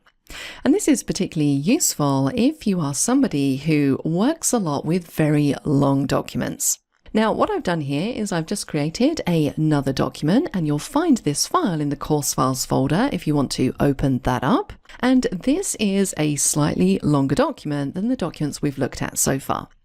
In fact, if you take a look down in the status bar all the way over on the left-hand side, notice that this document is 19 pages long, and currently we're clicked on page 1. Now, what are some of the techniques that we can use to navigate effectively? Well, let's start out by talking about keyboard shortcuts, because there are a few really useful ones which will help you jump between different points of your document. For example, if we click our mouse just up here in the title area, if I want to very quickly jump to the end of my document, I can press Control End, and it's going to take me all the way down to the end of page 19. If I want to jump back up to the beginning of the document, Control Home.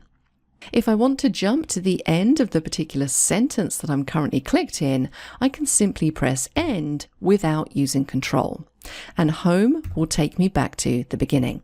If I want to scroll through my document page by page, I can use my Page Up and Page Down keys.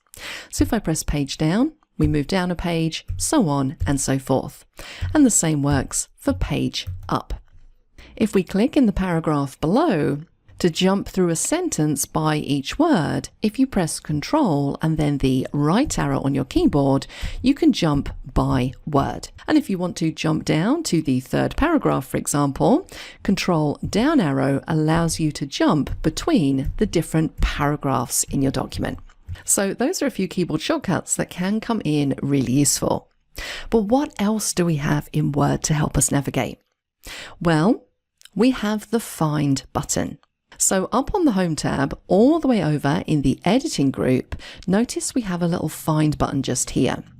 Next to it, we have a drop-down arrow, so when we click this, we have a Go To option. Notice here that there is a keyboard shortcut of Control-G to get directly to Go To. So let's click on Go To, and this is going to help us jump to specific parts of our document. Now, we haven't spoken at all about sections, lines, bookmarks, things like that. So for the time being, we're just going to stick to page, because I think everybody understands what a page is. So what I can do here is enter in a specific page number that I want to jump to. So maybe I want to go to page 8. I can type that in, click on the Go To button, and it's going to jump me exactly to that page. If you're ever not sure what page you're on, remember to always check down in the bottom left-hand corner, because that's going to tell you. So, Go To, Control-G, a great way of navigating to different pages in your document. Now, the final utility that I'm going to show you in this lesson for navigating effectively is the navigation pane. So if we jump up to the View tab, in the Show group, notice we have an option here for navigation pane. And if we take a look at the screen tip, it says it's like a tour guide for your document. Click a heading, a page, or a search result, and it will take you right there. So let's select this box to open up that pane. Now, notice here you can navigate using headings, pages, or results. Now, currently, this document just contains text. It doesn't have any actual headings in it, which is why we're not seeing any headings listed below. Now, we are going to come back to this a bit later on once we've added headings into our document and talked about word styles. For the time being, let's focus on the Pages tab, because this is going to show some thumbnails of all of the pages within your Word document. And if you want to jump to that page, you can simply select it from here, and it's going to load it up in the main window. And then finally, we have a Results tab over here. So I can search through my document to find a particular piece of text, or maybe even a particular graphic. Now, I don't want to go too far off down this road in this particular lesson, because then we kind of move into the arena of using Find within Word. And we have a whole other lesson dedicated to that. But just know that from here, you can navigate your document using any headings, by going to any of the pages, or by searching for specific terms. Once again, this navigation pane is one of those pop-out windows, so I could click to pull it out and have it more as a floating panel as opposed to docked over to the side. Now, I prefer mine to be over here. And if we close this down, we don't necessarily always have to go back to toggle the navigation pane on. We can simply click in the bottom left-hand corner where we have our pages listed, and that's going to open up that navigation pane as well. So a few different ways there to navigate effectively around your document. You're going to see these in action a lot throughout this course as we build up our documents.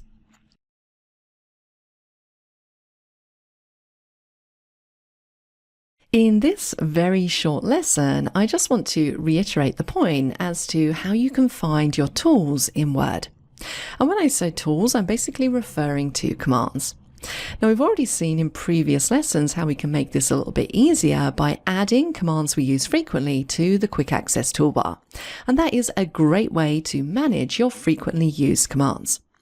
But what if I very quickly wanted to insert a table into this document? And maybe I'm not particularly sure where the Insert Table option is amongst all of these ribbons. What I could do instead is use the search bar to do all the hard work for me. Now remember, the search bar is located at the top in the title bar. And if we press the keyboard shortcut Alt-Q, it's going to put our cursor in that box. So what I can do here is I can type Insert Table, and underneath the Actions section, I can choose what I want to do. So I could add a table of contents from here. I could insert a table of figures. I could add a table or insert a table of authorities. So it's taken my search terms and pulled back all of the different features or utilities within Word that match. So I want to insert a basic table. So if I hover over Add Table, I can then go and choose the number of rows and the number of columns. So let's just say I want a 4-column, 3-row table. When I let go, it automatically inserts that into the document for me. So that search bar can be really useful. What about if I want to insert a shape? Well, again, I could use the search bar. I could maybe type in Insert Shape if I'm not sure where that's located on the ribbons. I can take a look through my different actions and I can say, yes, I want to draw a shape. And it basically gives you access to the command and all of the options without actually having to find it on the ribbon. So I'm going to choose a rectangle shape and I'm just going to draw that in here. Now that obviously doesn't look too great, so I am going to immediately delete that. But the whole point of that demonstration was just to show you how simple it is to find your different tools within Word. So my 2 efficiency tips here: add commands that you use frequently to the Quick Access Toolbar. For anything else, if you're not sure where that command lives, remember to press Alt-Q to jump to the search bar and then simply search for it.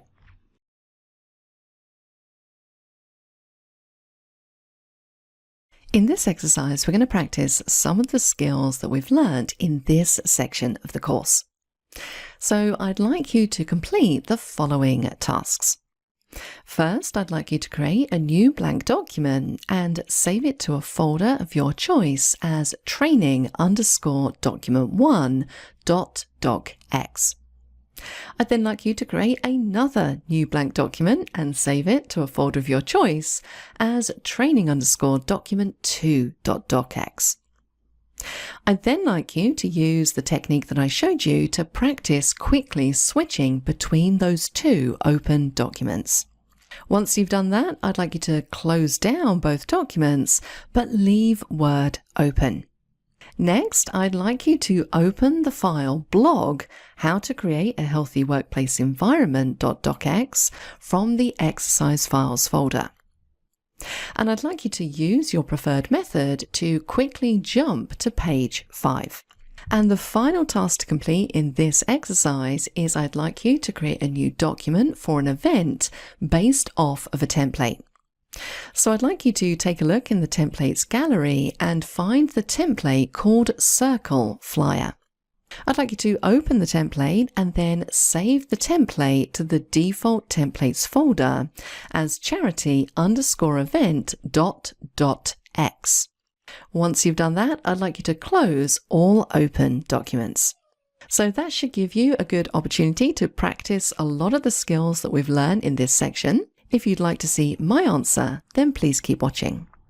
So the first thing I asked you to do here was to create a brand new blank document. So Control N, and I'm just going to call this, let's just put in here, Training Document 1. And I asked you to save this. So we're going to select File and Save As. And I didn't really mind which folder you saved it to, so I'm just going to save mine to my Word Documents folder. And I asked you to save this as training _ document 1. Let's click on Save.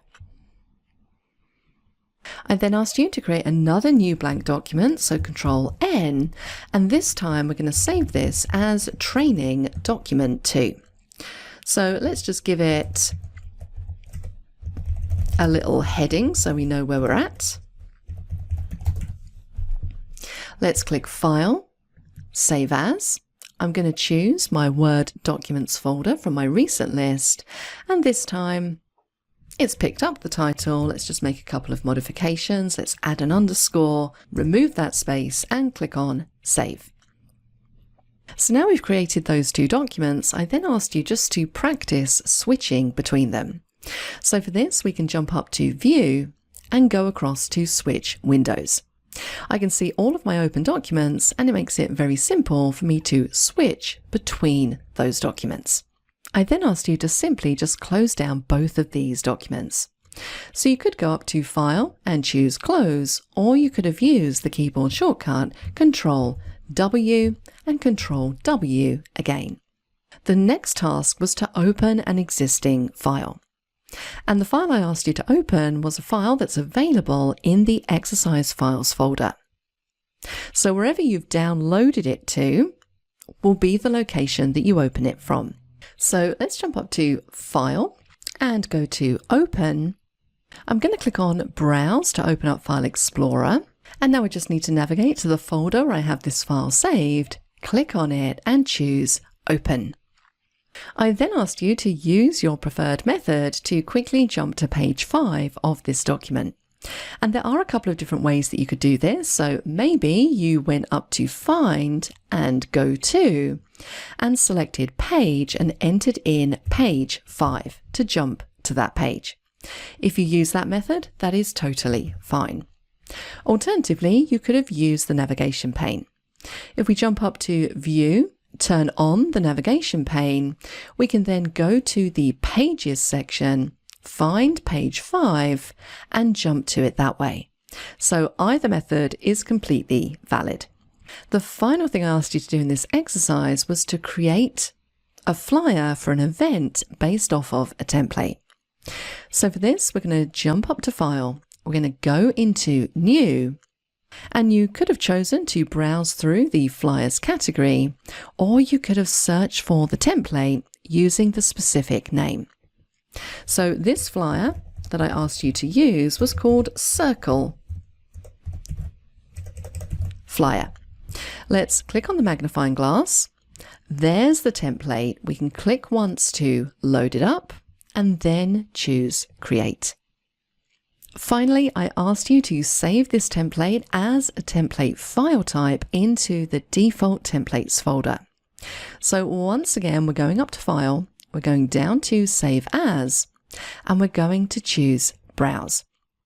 Now remember, as soon as we select the template file type, the .x file type, it's going to switch us into our custom Office templates folder. I asked you to save this flyer as charity _ event and click on Save. The final thing to do here is close down all open documents. So that's simply a case of using the keyboard shortcut Control W. That is it. I hope you got on okay with that. I will see you in the next section.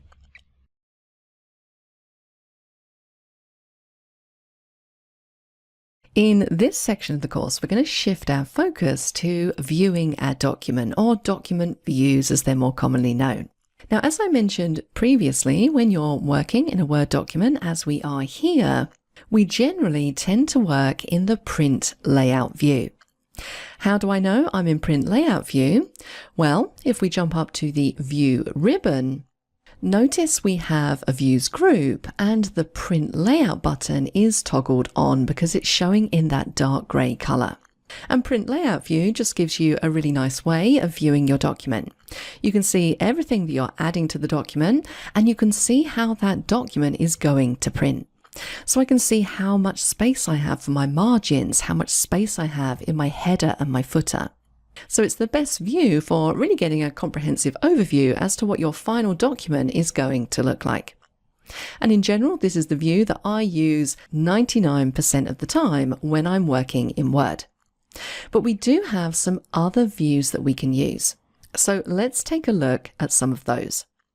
Now, sticking in this views group, the first view that we have here is read mode. And this is one of those newer views that was added to Word a couple of years ago. Now, if we take a look at the screen tip, it says that this is the best way to read a document, including some tools designed for reading instead of writing. So if you've been sent a document to read, you might want to switch across to read mode. And this view is more like you're reading a book. We scroll through it horizontally as opposed to vertically, so it's a bit like turning the pages of a book. Also notice that the ribbons are completely minimized, so we have a lot more space on the screen and we can see more of our document.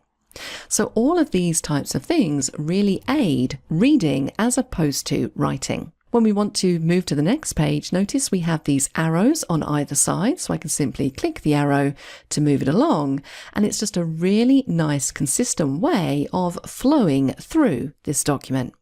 Now we do have some additional tools. If we cast our eyes up towards the title bar, we have a file drop down, which is going to take us into that backstage area. We have some tools in here as well, and these are much more consistent with reading as opposed to typing. So I might want to find something specific in this document, a piece of text, for example. So maybe I want to find the word document. I'm probably going to get loads of matches here. It's going to highlight throughout that view wherever that word comes up. I can also search and translate any text that I select into a different language. We then have a view drop down as well. And this is where you can really go to town and customize this reading view. Now I could choose to edit the document. If I click on edit, notice it's going to switch me back to print layout view. Let's jump back into read mode, go back into view. We're going to talk about focus in a moment, but I can bring up the navigation pane if I want to. So this is good again if I want to navigate by heading, by page, or by specific search words. I can choose to show any comments. Now we haven't spoken about comments yet, so we're going to skip over that for the time being. But what I could also do here is I could choose the column width. So currently I'm looking at the default, but I could choose to switch this to a narrow column width so I can see a little bit more on the page. Alternatively, I could choose wide, where I'm basically getting one page on the screen. I can even change the page color. And this is quite helpful for people with visual difficulties or just people who find it easier to read text when it's on a darker background. Now, I'm not one of those people, so I'm going to switch it back to none. And we can also choose the layout. So currently we're in column layout, but I can choose to have paper layout as well. So this looks a little bit more like print layout view, but again, it's minimized all of the ribbons so that we have the maximum amount of space on the page. So reading view is really great if you just need to read a document and you want the best mode for doing that. Now I'm going to switch back to print preview. So I'm going to go to view and edit document, and I'm now back in print layout view. The next view we have is web layout. So this is going to show me how my document would look as a web page. So if my intention is to eventually display this information as some kind of web page, maybe I'm going to upload it to my company's server, web layout view is going to show me how this document is going to look if it's uploaded to the web. Now, another view that we have is outline view. And this allows us to see our document in an outline form where the content is shown as bulleted points. And you can see here it says this view is useful for creating headings and moving whole paragraphs within the document. So in general, I'll go into outline view if I have a very long document and I need to start reorganizing paragraphs. Notice here that every paragraph is a bullet point effectively. And we get our own new contextual ribbon when we're working in outline view. And this ribbon really lets us organize our document. For example, if I go to this paragraph just here, I can use some of these outline tools to do things like promote the paragraph to make it bigger, or demote it to make it smaller and indent it a little bit more. Now, in order to really understand how outline view works, it's a good idea to know about word styles before doing this. So I'm not going to linger too long on this at the moment. We will come back to this later after we've discussed word styles. So for the time being, let's close outline view. The final view that we have here is draft view. And this is just going to show you the text in your document. So you can see here it says that this is useful for quick editing because things like headers, footers, and certain objects won't show up, just allowing you to focus on the text. So if we switch to draft, if I had lots of images and various other things in here, I'm just really getting to see the text, which makes editing a little bit easier. So those are the main views or the main ways that you can view documents in Word 2021. Another way that you can switch between different views is by using the buttons in the status bar in the bottom right-hand corner. Notice currently that I'm clicked on Print Layout View, but from here I can switch to Read Mode and also Web Layout View as well.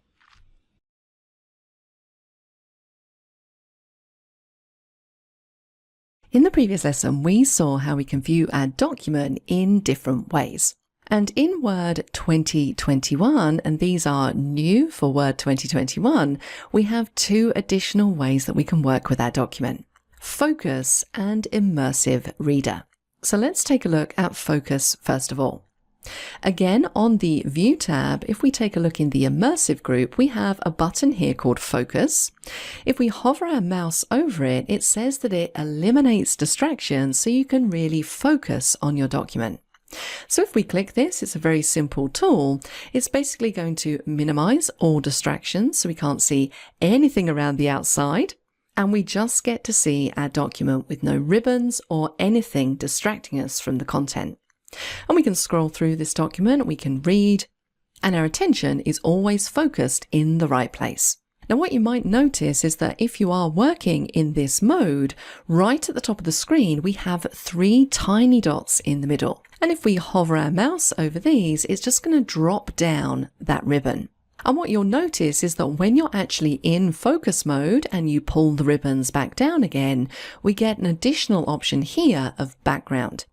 So if we don't particularly like the default black background, we can change this to something completely different. So maybe a pale rust gradient. And the whole idea of this view is really just to allow you to focus on the content itself. So that might be a view that you find useful. Now, to come out of focus mode, it's a very simple case of just clicking on focus again, and it's going to take you back to print layout view. Now, the second option we have in this immersive group is to utilize the immersive reader. And if we hover our mouse over immersive reader and take a look at the screen tip, it says switch to an immersive editing experience that helps improve your reading skills. Adjust how text is displayed and have text read aloud to you. So this particular option is really useful if you struggle to see words when they're a little bit closer together, or if you have any kind of visual impairment. You can choose to have the document read aloud to you as opposed to you actually trying to read it. Now notice when we click on Immersive Reader, we get a new contextual ribbon. And all of these options are really here to allow you to customize exactly how you're viewing your document within the Immersive Reader.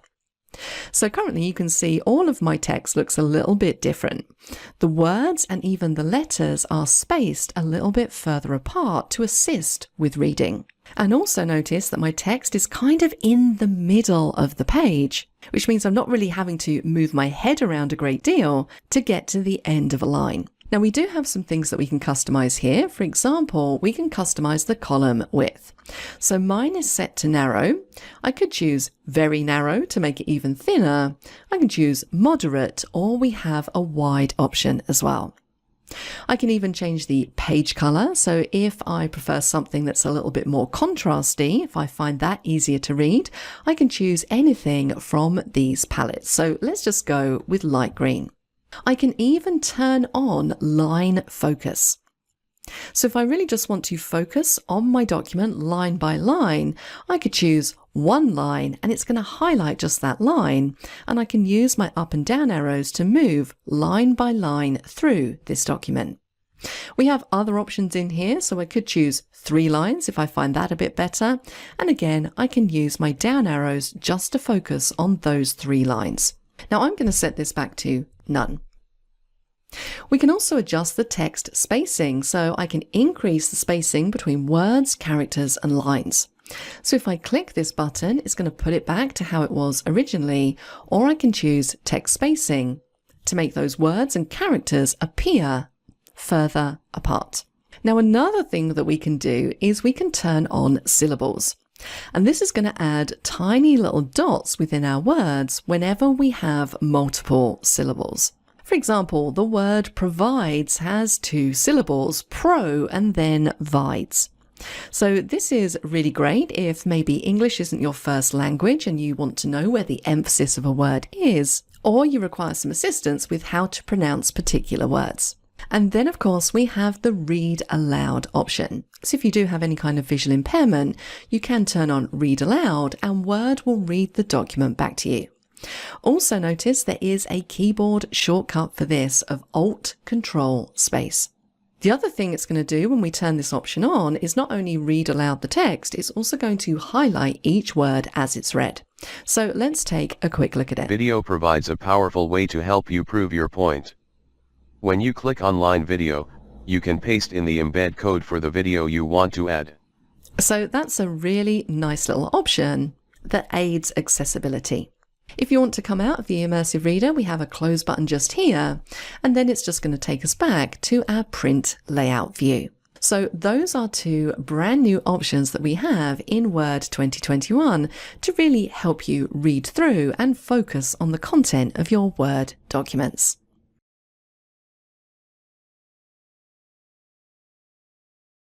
In the previous lesson, we got to see a couple of the newer features in Word, Focus and Immersive Reader. But there is one other newer feature that's really useful to know about, and that is called Dark Mode. So what exactly is Dark Mode? Well, Dark Mode is there to help you view your document if you struggle to see black text on a white background. A lot of people find the contrast of a black background with white text a lot easier to read. And many people report that they feel like they have less eye strain and less fatigue when reading long documents. Now, it's worth noting that when it comes to working in Word, we can change the overall theme of Word to a darker theme. But changing the theme to dark is different to changing to dark mode. So let me show you what I mean by that. If I wanted to change the overall theme of Word to a dark theme, I would simply go up to the File tab, go into Account, and notice here underneath Office Theme, I currently have this set to colourful. But I could click the drop down and choose black or dark grey. Now, if I choose dark grey, you're going to notice immediately what that does. It changes the entire application to a dark grey colour, which again, some people prefer, but it doesn't actually change the document. The document is still black text on a white background. So dark mode has been introduced to combat that. With dark mode, we can change the background of our document to black and have white text, but it doesn't affect the overall theme that we've applied to the application. So to demonstrate this, I'm just very quickly going to switch back to the colourful setting, and let's take a look at how dark mode works. Now, the first thing you need to know about dark mode is that you might not be able to see it by default on any of your ribbons. Dark mode is available in Word, but it's not a command on a ribbon by default. So if this is something that you want to use and toggle between, you're going to need to add it to the ribbon.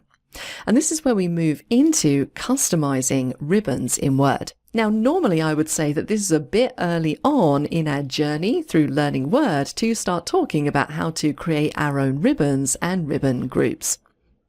But it is really straightforward. I think you can handle it, and it's a good opportunity to practice how to do this. So what we're going to do is we're going to add the switch modes command, which will allow us to switch to dark mode, to the view ribbon in its own little custom group. So let's jump up to File, and we're going to go into Options. Now to do this, we need to jump across to the Customize Ribbon page. And this is very similar to when we modified the Quick Access Toolbar. Now the first thing I'm going to do here is I'm just going to bring up a list of all commands that are available in Word. So now I can see every single command ordered alphabetically. And because I'm looking for a command called Switch Modes, I know that it's going to be somewhere towards the bottom of this list underneath S. So let's scroll through to SW, and there it is just there, Switch Modes. If I hover over, it says View with a dark page color. That's exactly what we're looking for. Now on the right hand side, this is going to show all of the tabs that I currently have in Word. So I want to add this to the View tab. So let's expand View. I can then see underneath all of the different groups. So the first group is Views, which it is. The second group is Immersive, so on and so forth. Now I can't just select one of these groups and then add the new command to an existing group. If I try and do that, it's going to tell me that commands need to be added to custom groups. So effectively, I need to create my own little group here. So underneath, I'm going to say I want a new group, and I'm going to rename this group. So let's select it, click on Rename, and I'm going to give it a display name of Switch Modes. You could call it dark mode or whatever you like. I can then choose an icon that I want to represent this group. Now, I'm not going to bother with that at this stage. Let's click on OK. So now I have my custom group. I can add the Switch Modes command to this group simply by clicking on Add.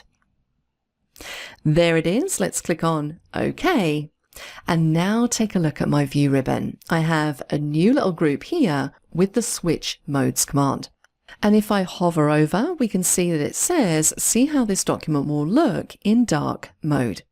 So if I click this button, it's going to do exactly that. You can see the page of the document has turned to black and we have white text. But the actual application itself hasn't changed theme at all.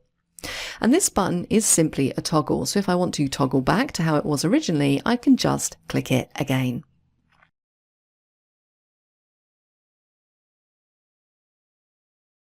In exercise 4, we're going to practice some of the skills that we've learned in this section. So the first thing I'd like you to do is to open the document blog, How to Create a Healthy Workplace Environment .docx. And you're going to find that file in the exercise files folder. Once you've got that file open, I'd just like you to practice switching between different views. So maybe switch across from page layout view to draft view to outline view and then back to page layout view. And make sure you understand what each view represents. Once you've done that, I'd like you to switch into focus mode and change the background color of the page to overcast. I'd then like you to switch to the Immersive Reader and change the column width of the document to narrow. I'd also like you to turn on syllables and then just practice reading the document aloud. Once you've had a good play around with some of these features, I'd then like you to switch back to print layout view. So give that a go. If you'd like to see my answer, then please keep watching. So I've opened up the document titled Blog, How to Create a Healthy Workplace Environment from the exercise files folder. And the first thing I asked you to do with this document open is just practice switching between different views. Now, of course, there are a couple of different ways that we can do this. We can jump up to the View ribbon, and in the first group just here, notice we're in Print Layout View, but we can switch into Read mode. We can switch to Web Layout View, And remember, this view is going to show us what our document will look like once it's uploaded to a website. We can switch into Outline View, and this is where we can see the outline of our document. And we can also switch into Draft View from here as well. And Draft View is going to show us any styles that we've got applied to our document. So make sure you know how to switch between these different views. Now there is an alternative way to do this, and that is to use the icons that you have down in the bottom right hand corner of the status bar. Notice down here we can switch to Read Mode, Focus Mode, Print Layout, and also Web Layout from down here. So whichever way you did this is absolutely fine. Now I'm going to switch back to Print Layout View. The next thing I asked you to do was to jump into Focus Mode and change the background color to Overcast. So if we jump back up to the View ribbon in the Immersive group, we have Focus Mode just here. So let's click this, and if you recall, Focus Mode really eliminates any noise around our documents so that we can just focus on whatever it is that we're reading. Now notice I have a teal background color just here, but I want to change this to Overcast. So how do we do this when we're in focus mode? Well, we need to push our mouse all the way up to the top of the screen where we have those 3 tiny dots.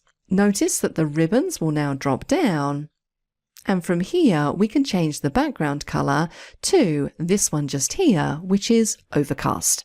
And the final thing I asked you to practice in this exercise is some of the things that you can do with the Immersive Reader. So let's switch into Immersive Reader mode.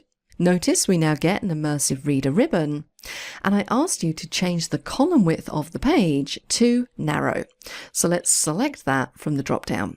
I also asked you to turn on syllables, so we just need to toggle on this button just here, which is going to show us the syllable breaks within each word. And then finally, I asked you to read the document aloud. And what I meant by that is to use this Read Aloud button just here. To help you prove your point. Remember, this will read out the text that you have on your screen, and it will highlight each word as it's read.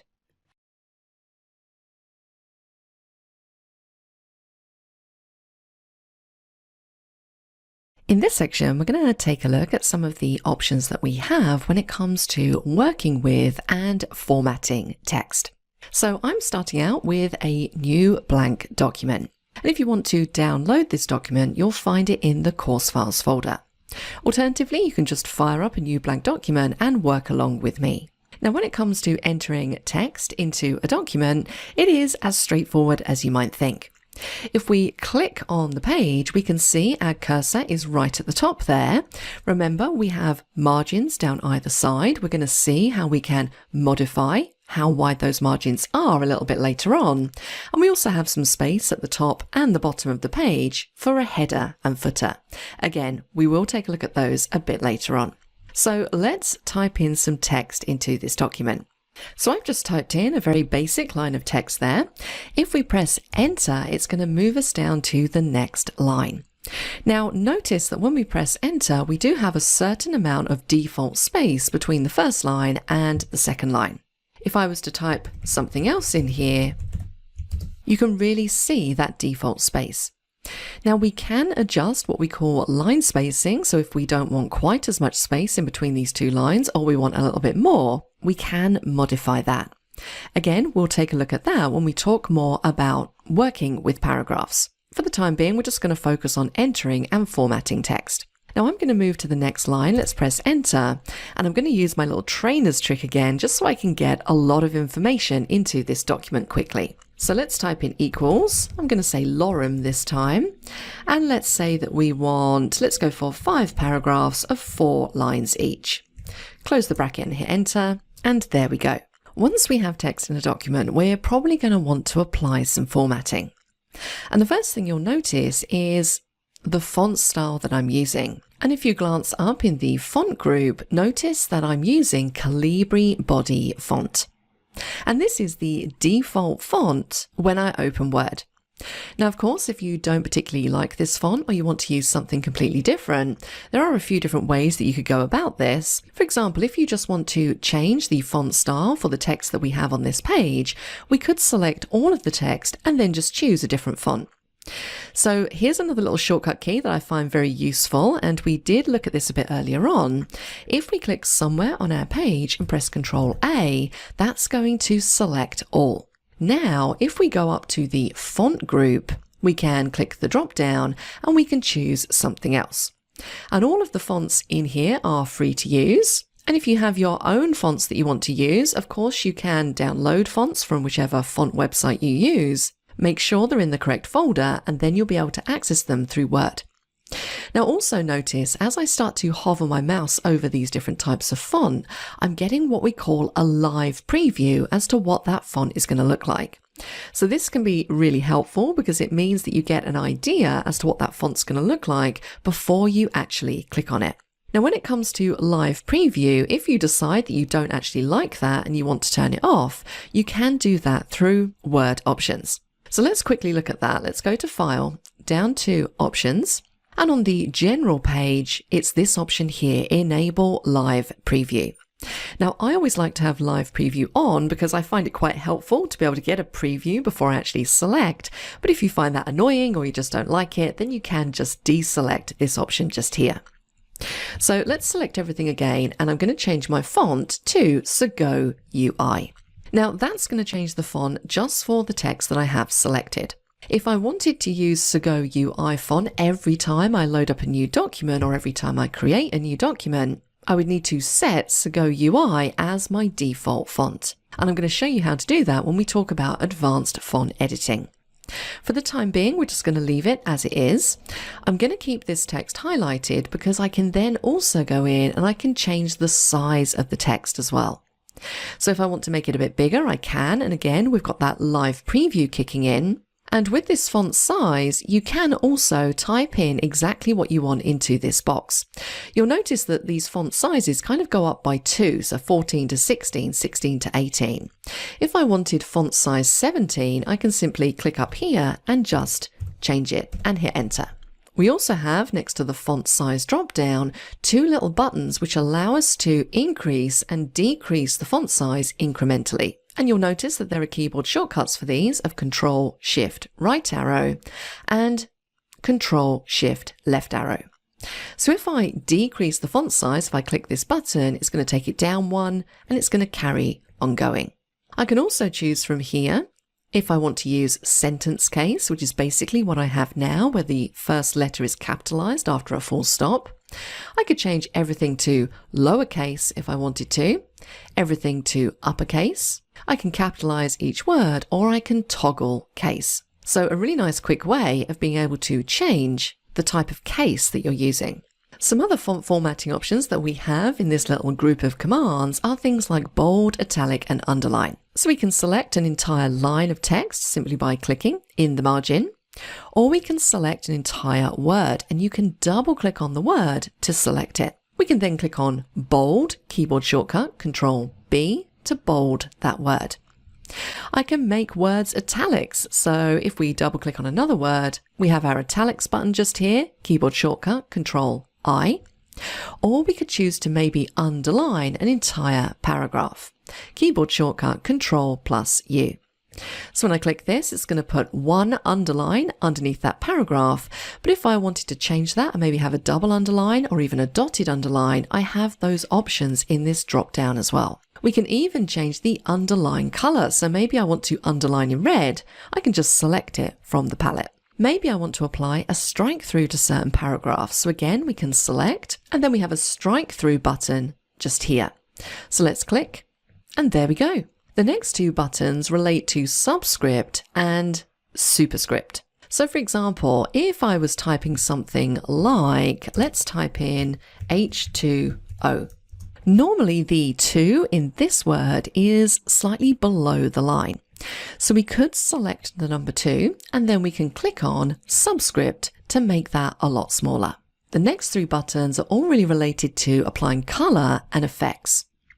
So for example, if I select the first line in this document and click the drop down next to text effects and typography, I can choose some of these inbuilt styles to apply to that particular text. And if I don't want to use one of these presets, I can be a bit more granular about what I'm applying. So maybe I just want to apply a shadow to the text. Maybe I want a reflection to my text.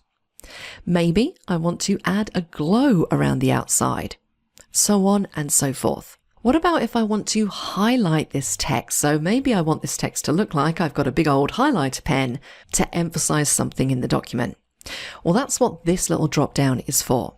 And you can see we have a few common highlighter pen colors in here. So let's highlight this in yellow. And then of course, finally, we have our font color, and this is going to change the color of the text in the document. So if I select this third paragraph, click the drop down, I have access to two different palettes. I have theme colors and standard colors. Now I'm going to talk more about the difference between these two when we talk about themes. But just know that whenever you're working in a Word document, you'll be using a theme. And if you haven't selected to change your theme, you're going to be using the default Office theme. And these are the colors that are part of that particular theme. We then have some standard colors, which are your standard red, green, blue, so on and so forth. And then if you don't like any of those, you can click on more colors and you have access to a wider palette of colors, or you can really customize the colors that you're using by moving this around and choosing a color in this way. So if I go for this little purple color, I can adjust it whether it's lighter or darker by moving this up and down and click on OK. Now, what about if I decide that I actually don't really like that purple? How do I get rid of the formatting that I've applied? Well, again, we can select the paragraph that contains the formatting that we want to remove. And in the font group, we have a clear all formatting button. So if I click this, it's going to clear the formatting. It's also going to clear the font style that I applied and take me back to my default font of Calibri. So just be aware of that when you're using that clear formatting button.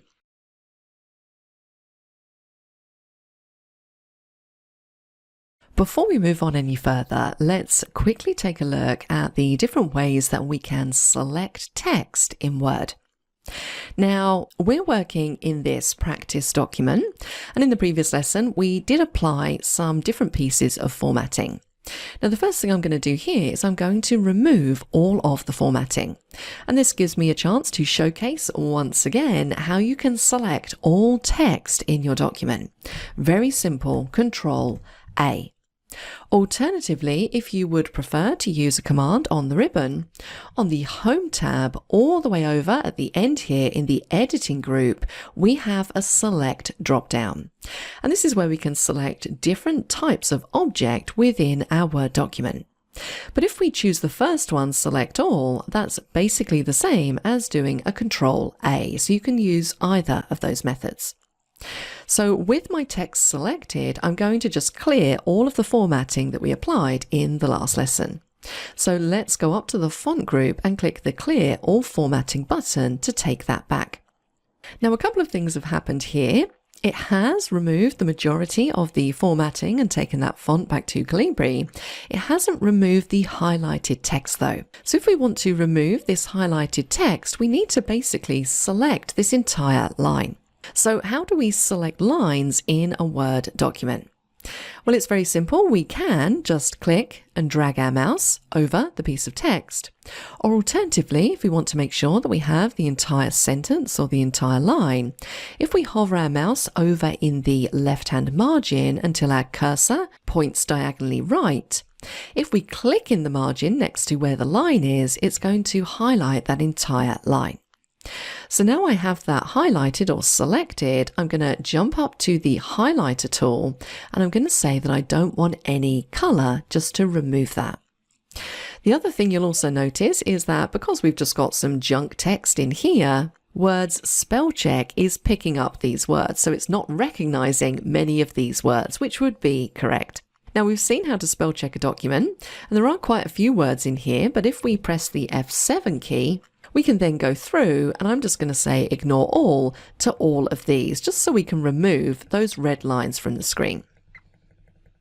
And there we go. So we've seen how to select all text, we've seen how we can click in the margin to select a line, and this also applies if you want to select more than one line. For example, I can click in the margin, drag down, and that's going to select that entire paragraph.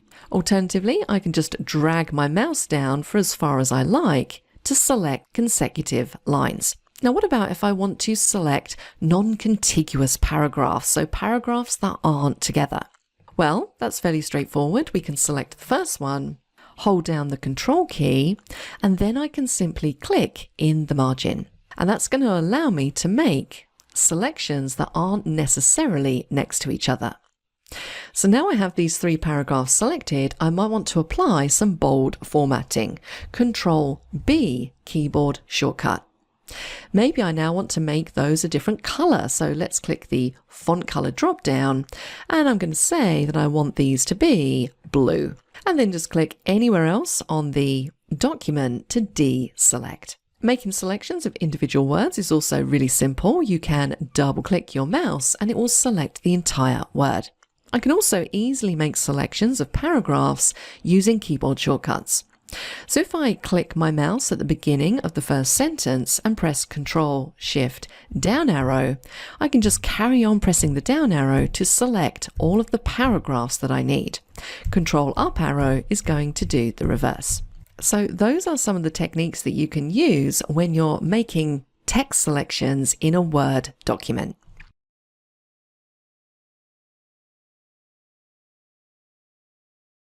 Aside from the text formatting options that we have available on the Home ribbon in the Font group, we do have some advanced text formatting options as well. Now, before we get on to that, I just want to go off on a tangent very slightly related to the mini toolbar. If you remember, in one of the earlier lessons, I showed you how to disable the mini toolbar when you have text selected. So what that means is that if I select something, so let's say we select the word lazy, I don't see the mini toolbar pop up because I disabled it. So let's go back in and just turn that on so you can see the options that you have on this mini toolbar in a little bit more detail. So let's jump up to File, go back into Options, and on the General tab, I'm going to reselect Show Mini Toolbar on Selection. So let's click on OK. Now, when I select anything in this document, a piece of text, for example, I'm going to see that little floating toolbar. And as we mentioned, this is just a quick way to apply formatting to pieces of text so that you don't have to keep going back up to that Home ribbon. So from here, I can change the font style that I'm using, I can change the font size, I could do things like bold, underline, italic, so on and so forth. So let's leave that on for the time being. Now, when it comes to your advanced font formatting options, you're going to find these in a dialog box that's kind of really hidden from view when you look at the ribbons. Now, if you take a close look at the Home ribbon, notice that in the corner of some of these groups of commands, we have this little diagonal arrow. And if we hover over this diagonal arrow, we get a screen tip that tells us that clicking this is going to allow us to customize our text using advanced font and character options. Notice there is also a shortcut key for this of Control D. So if we click the diagonal arrow in the corner of the font group, it's going to take us into our advanced font formatting options. Notice at the top we have 2 tabs, Font and Advanced. Now on the Font tab, you're going to find a lot of the things that you already have in the font group on the ribbon. For example, I can come in here and change the font that I'm using. I can change the font style, so if I want italics, bold, or even bold italic, that isn't an option that we have on the ribbon. I can modify the size. I can choose my font color from my palettes from here, and if I want an underline style. And I can even choose an underline color from here as well. I can then apply effects, so things like strike through, double strike through, that's superscript, subscript, small caps, so on and so forth. So many of these options we already have in the font group on the Home ribbon. But one thing that's useful in here, and I did mention this in a previous lesson, is that we can choose to set default options in here. So if I decide that I want to use a specific font throughout my entire document, I could set it as the default. Even if I wanted to use maybe, let's say, Century font, bold, size 12, I can select all of these options and then I can choose to set that as my default. And I'm just going to turn off the underline style. So if I choose set as default, I then get a choice of if I want to apply this default to this document only or all documents based on the normal.m template. Now the normal.m template is basically the default template that you get when you create a new blank document in Word. So effectively for all new documents. So I'm going to say for this document only, let's click on OK, and you can see that that's updated. Now let's reopen up that pane, and this time I'm going to use the shortcut key of Control D. I also have a text effects button down here, so this is going to allow me to apply a text fill, a text outline, and other types of effects as well. And we saw those earlier. Those are available in the font group on the Home ribbon. Now what about if we jump across to the Advanced tab? What do we have in here? Well, this is where we can do things like adjust the character spacing. So if I click the drop down next to spacing, I can choose to set expanded spacing for my text. And if you take a look at the preview at the bottom, can you see that we now have a little bit more space in between each of these letters? And I can choose by how many points I want to expand this by. So if I increase this, it's going to make the characters further and further apart. And of course, we can do the reverse as well. I can choose to have condensed characters. So that makes those characters extremely close together, and I can modify this so that they're slightly further apart. Now, I will say that most of the time you'll probably be using normal, but sometimes when you're working in a document, it can be quite a nice effect to have a little bit more space in between characters or a little bit less space in between. Now, I'm going to set mine back to normal and simply click on OK. The final thing that's worth noting here is that when we went into the advanced options for font by clicking this diagonal drop-down arrow, the diagonal drop-down arrows in these other groups won't bring up that same window because these will be the advanced formatting options for whichever group they're part of. So if I click this one, we're going to get the advanced formatting for paragraphs as opposed to font. Now, there are other ways that you can change the look and feel of text in your document. For example, using word styles. Now, we're not going to get into styles in this particular lesson, but just to kind of give you a little bit of an introduction, if you cast your eyes up onto the Home ribbon, notice that we have a very large styles group just here. And if we click the drop down, it's going to open up the styles gallery. Now, from here, we can apply different types of style depending on what text we have highlighted. All of these styles are completely customizable, so you can get them to really look and feel the way that you want.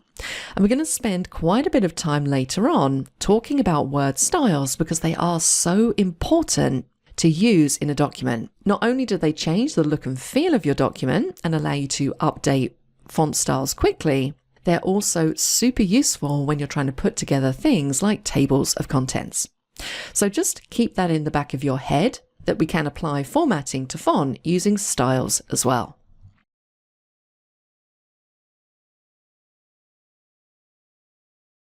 It's time now to talk about organizing text in our document by moving it or copying it.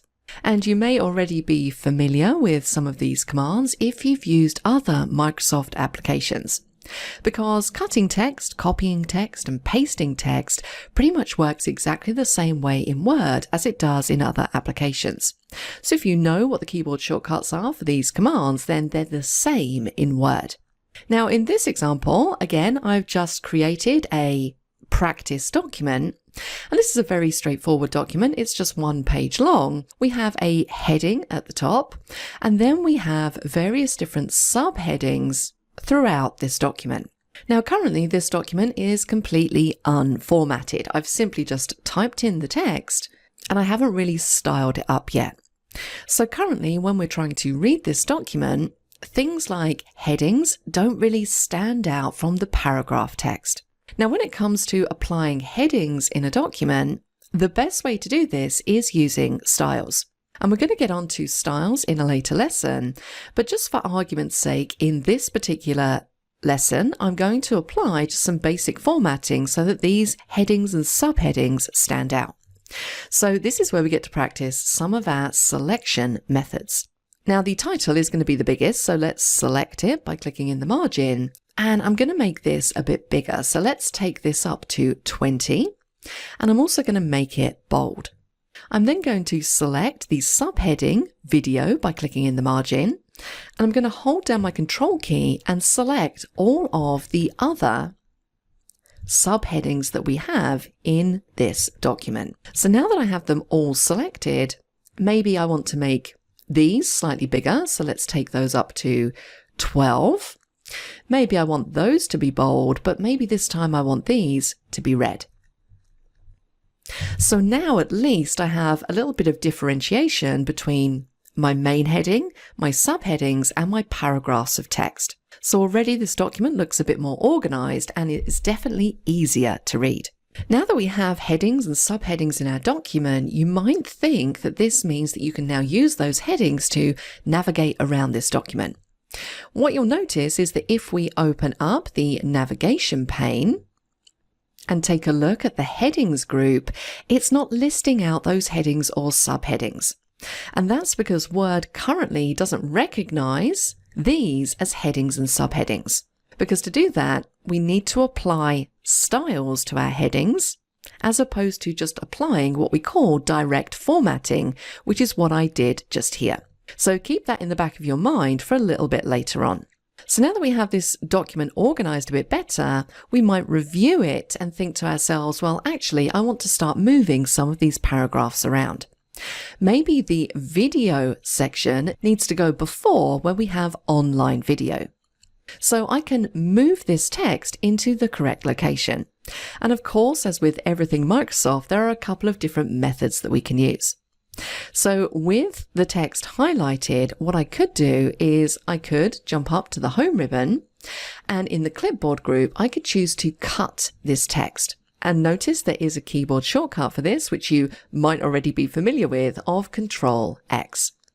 So if we click on Cut, it's going to remove that text that we selected, and that cut text is held on what we call the clipboard until we choose to paste it somewhere. And if you want to see the clipboard, you can simply open it by clicking on the diagonal arrow in the corner of the clipboard group. Notice that the text that we just cut out is now sitting there waiting for us to do something with it. Now you can work with this clipboard open if you like. Some people really like this. And it is useful if you're cutting lots of things, you can store them all on the clipboard and then choose which ones you want to paste. So I'm going to go down to just before online video, so about there. And what I could do here is I could choose to paste it from the clipboard, or I can choose the paste button up here. Now in this example, we're going to paste it from the clipboard. So let's click the drop down and choose paste. And that's now inserted that paragraph in that new location. What about if I now decide that actually I want this video section to go after online video? Well, I could move it again by using the method that we just used, or alternatively, I can simply drag and drop it. So this is a second way that you can move things around in your document. I can highlight the text, and then I can simply click on it and drag it and place it wherever I want it to be. So if I place it at the beginning of themes, it's going to insert that paragraph. So another really simple way to move things around in your document. So that's moving text, but what about if I want to copy text? Maybe I decide that I want to copy this first paragraph down to the bottom of the document. Well, again, on the home ribbon, we have a copy button. Shortcut key, Control C. So let's select this first paragraph. This time I'm going to use the keyboard shortcut, Control C. Notice that it leaves it there. I can then use my shortcut key, Control End, to jump to the bottom of the document, and I can simply paste that copied text in. Remember, whenever you cut or copy something, it's going to be held on the clipboard, and there you can see the last thing I copied. So I could choose to paste again from the clipboard, or alternatively, I have a paste button just here, and I can click the top half just to paste that in with the original formatting. Now, what about if I want to move multiple items that aren't together? So maybe I want to move this styles paragraph, so let's select it. The online video paragraph, let's hold down Control and select that. And also the themes paragraph, again, hold down Control when you're making your selection. Now I'm going to move these, so I'm going to use the keyboard shortcut Control X. Again, notice it's held them on the clipboard. I can then move to whichever point in the document I want to paste them, so let's just do it at the end. I can paste directly from the clipboard or simply use the keyboard shortcut key Control V. And the clipboard really does come into its own when you're gathering lots of different items together. So if I select the cover page paragraph, let's press Control X to grab that onto the clipboard. And let's choose the views paragraph, Control X to copy that to the clipboard. And then finally, let's choose the styles paragraph, Control X to copy that to the clipboard. I can then choose where I want to paste these. So if I want one of them just in here, I can simply move my cursor there, select the item from the clipboard and choose paste. I can then move down, go to the next location and choose something else that I want to paste from the clipboard, like so. So the point I'm really trying to make here is that clipboard is so useful if you're trying to manage and organize items that you've cut and copied from the document.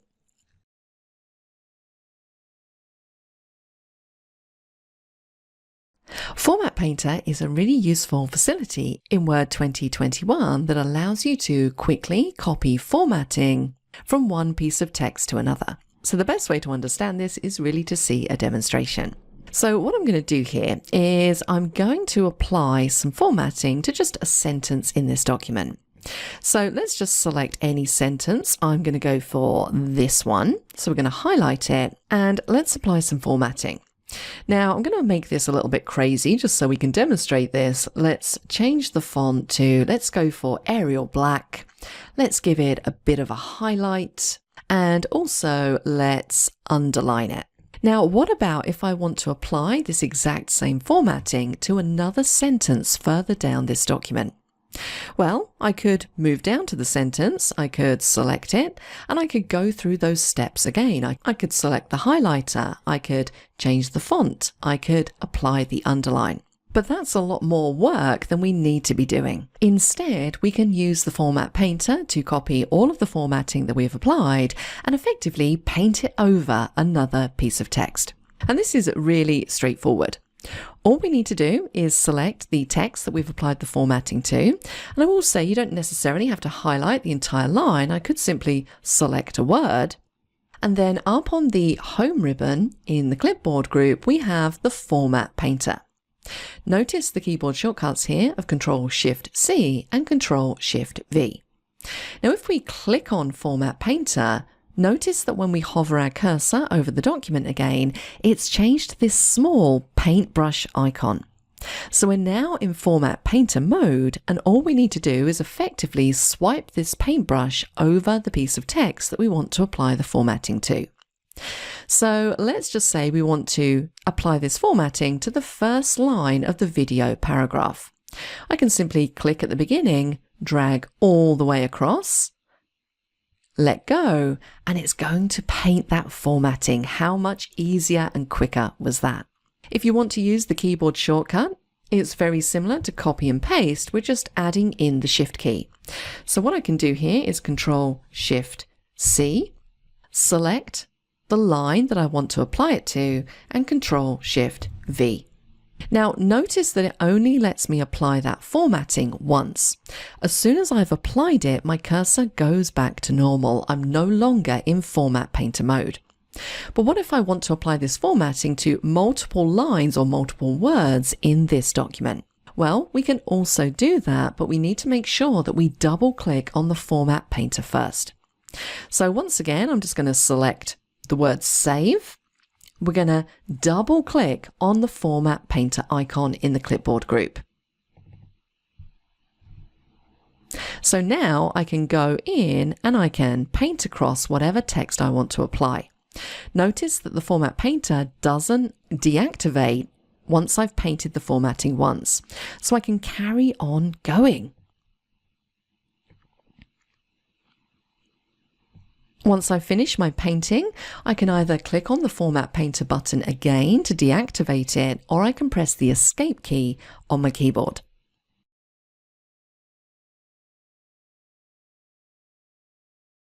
Paste options effectively allow you to choose exactly how you're pasting text and other pieces of information in your document. And this is particularly useful if you are copying and pasting information into a document from an external source. For example, I might find something on the web and I want to grab it and paste it into my Word document. So what we're going to do here is we're going to jump on to Wikipedia.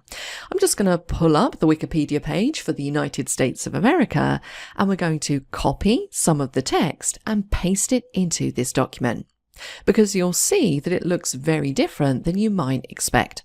Now, the first thing I'm going to do is make sure that I have my cursor in the correct place. And now I'm going to switch across to Wikipedia. So I've just pulled up the Wikipedia page for the United States, and I am simply going to copy some of this information. So let's select a good chunk. Let's select all the way down to here. And all we need to do is use the keyboard shortcut, Control-C. Let's jump back to our Word document. So now, if I want to paste this in, I can simply click the top half of the Paste button, or alternatively, I can press Control-V. Now, notice what's happened here. It's brought across all of the information. It looks pretty good, but it's also brought across all of the formatting from that Wikipedia page. So if I now click in this text, notice that the font that Wikipedia uses is Arial in size 10.5. Now, this might be absolutely fine for you, but it might be that you want this text to kind of match the style of your document. So as I mentioned, normally in my documents, I like to use Calibri font. And in general, I'll have that font at size 11.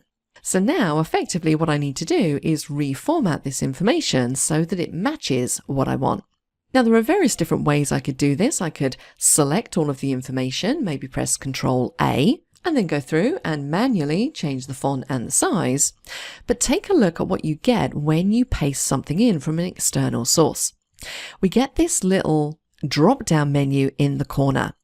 And if we click it, it's going to open up our paste options.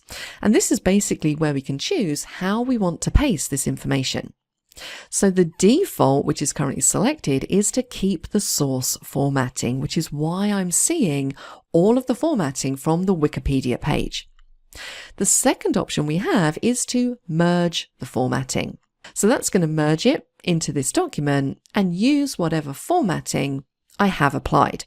So that would work quite well in this instance because it's just going to change it to my default font. Alternatively, the third option we have here is just to keep the text only. And that will remove practically anything. It's going to set it back to the default font. It's going to set it to your default font size. But it's also going to remove things like any pictures that have accidentally come across, or possibly any hyperlinks that you have in that text. So in general, I tend to use keep text only if I want the information to be in the Word document, but I want to completely reformat it and apply my own formatting. So let's choose keep text only. So now I can go through and tidy up this document. Maybe I want to remove some of these erroneous spaces. Again, these have been brought across from the Wikipedia page. What I also might want to do is a quick spell check. So let's do an F7. So let's change the spelling of kilometers. I'm going to take this suggestion for islands and also for others. And again, we've just got a difference here between American and UK spelling. So let's change it. And now my spell check is complete. So don't forget about those paste options. Now that little tag which came up at the bottom when I pasted this text into the document, that disappears if you don't use it immediately. So if I start clicking around and doing other things and then try to go back to the bottom of the document, you can see that it's nowhere to be seen. Fortunately, we can also access paste options by clicking on the home ribbon, the lower half of the paste button. We have those paste options in here. Now, we haven't really discussed images, pictures, graphics, things like that so far in this course, but I just want to briefly show you how you can copy and paste an image from an external website. So let's go back to our Wikipedia page. So maybe I decide that I want to grab this image of the United States and paste that into my document. Well, I can simply select it. By dragging my mouse over it, we can then Control-C and jump back to our Word document. I'm going to find a space to paste this in, so I think just about there, Control-V to paste. Again, notice we get that little tag pop up so we can choose exactly how we want to paste this in. So once again, we can choose to keep source formatting, we can merge it with the current formatting, or we can keep text only. Now, notice if you choose keep text only when you're trying to paste in an image, you're just simply not going to see that image. You're only going to see whatever alt text or caption text has been added for this image. So in this scenario, I would probably choose merge formatting because it's going to take on the formatting of the document that I'm in, but it's going to allow me to see that image and any of the captions. So just be aware of that difference when you're using paste options.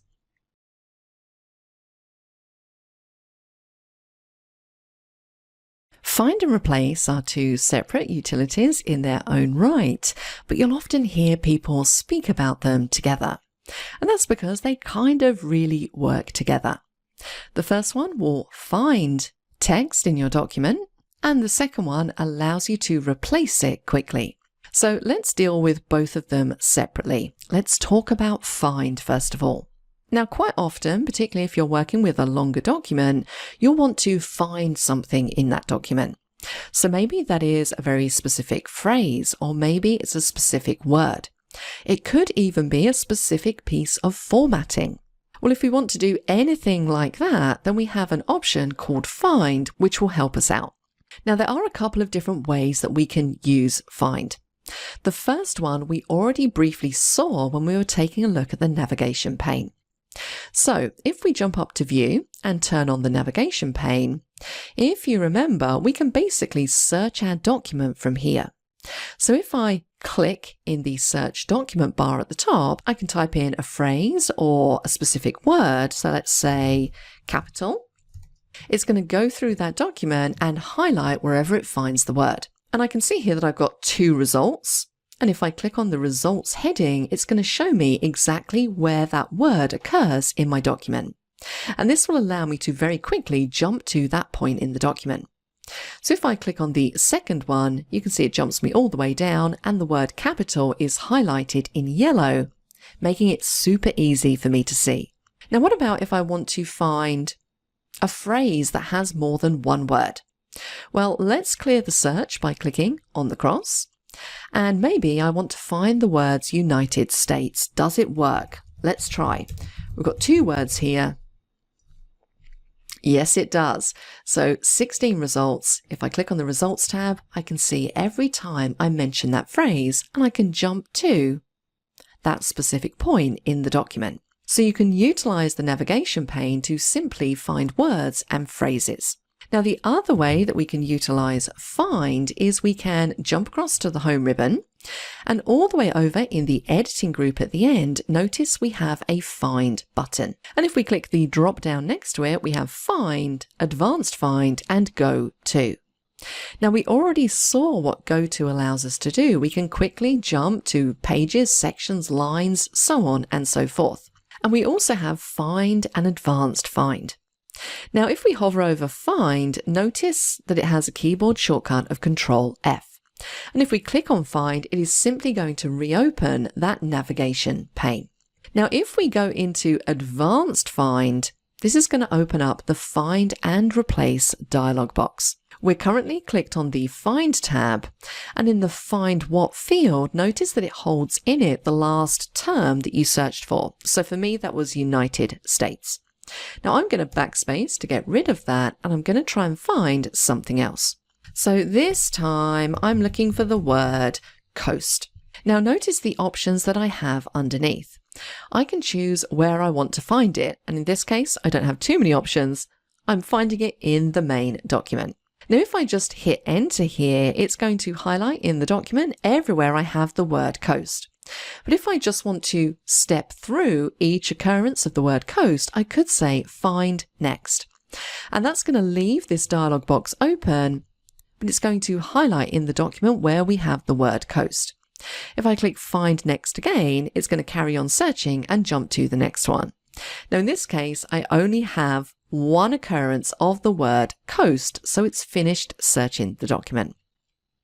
I also have other advanced options down here, so I can choose to match the case. So if I wanted to look for the word, let's say USA, and specifically USA all in uppercase, I could say that I want to match the case. So that's only going to find instances of USA where it's in capitals as opposed to if it's in lower case. Let's do find next. There it is, there's the first one highlighted, and I only have that mentioned once as well. I can choose to find whole words only, or even use wildcard characters. So if I wanted to use a wildcard, maybe I want to look for everything that starts with the word united. If I put an asterisk after it, that's our wildcard character, and hit enter, it's going to find United, United States, United Kingdom, United Arab Emirates. It's basically going to find everything that starts with United. I could even do a find for something that sounds like something else. So if we say, let's pick a word that we can rhyme another word with. So here we have the word 5. So I'm going to say, let's type in sounds like live. Let's select our option, click on find next, and it's picked up the word life. And in fact, it hasn't picked up 5, but it is picking up life. So don't forget about these advanced options that you have at the bottom.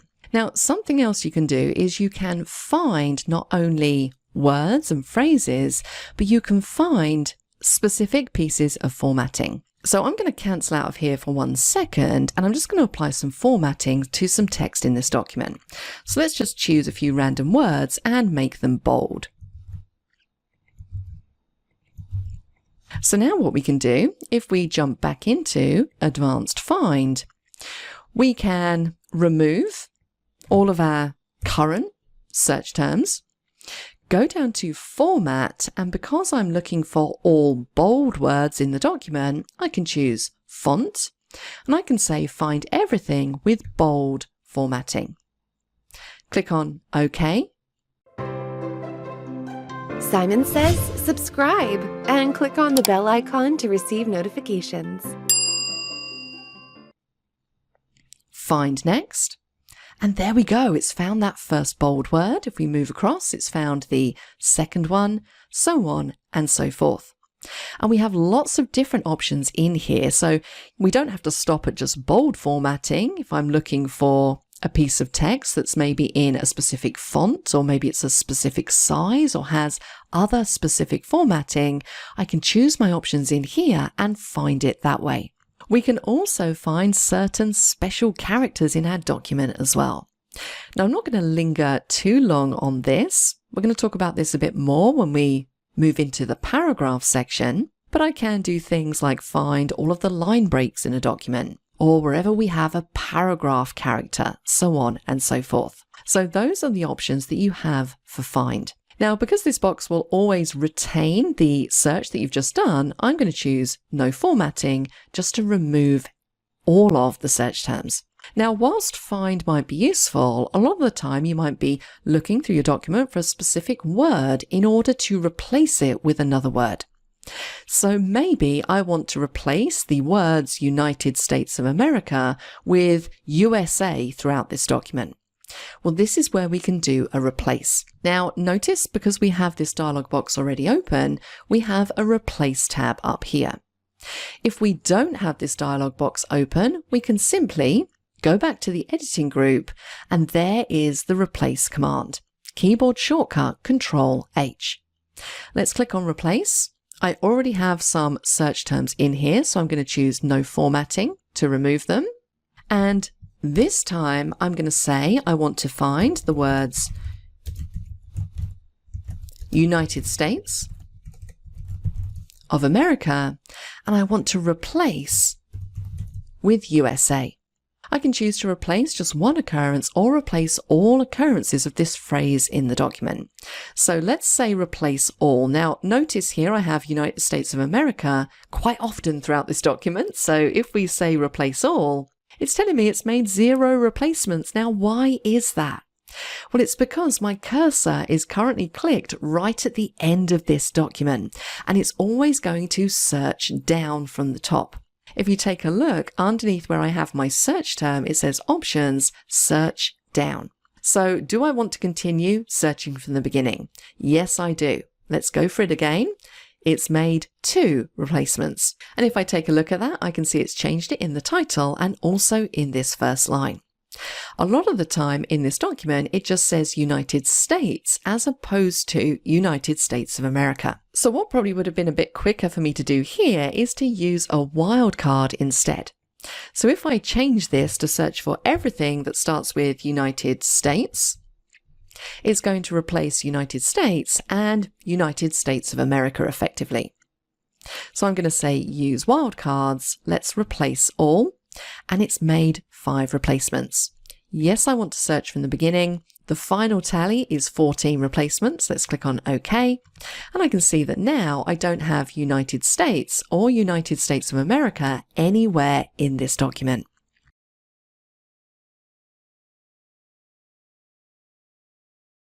In this exercise, we're going to practice some of the skills that we've learned throughout this section. So the first thing I'd like you to do is to open the file the Solar System Explained.docx from the exercise files folder. Once you have that file open, I'd like you to select the document title only and apply the following formatting properties. I'd like you to make the font size of the title 28 points. I'd like you to make it bold, and I'd like you to align it on the page. I'd also like you to change the font color to red. Once you've done that, I'd like you to find all instances of the word sun in the document and change them to bold. Next, I'd like you to scroll down in the document and find the section titled Inner Solar System. I'd like you to select the entire section, cut it, and then paste it after the section titled Outer Solar System. And when you paste, I'd like you to make sure you choose Keep Source Formatting. So a little bit of work to do there, see how you go. And if you'd like to see my answer, then please keep watching. So I've opened up the file, the Solar System Explained.docx from the exercise files folder. And the first thing I asked you to do was to select the title and apply some formatting. So I'm going to hover my mouse over in that left-hand margin, click once to select that entire title. I then asked you to change the font size to 28 points. And you could use the mini toolbar just here, or alternatively, you can go up to the home ribbon, click the drop down and choose 28 points from there. I asked you to also make the title bold, so you could go to the font group and click on the B, or alternatively, you could use the keyboard shortcut Control B to apply that. I asked you to align the title. So for this, we need to go to the paragraph group, and it's this option here that we want.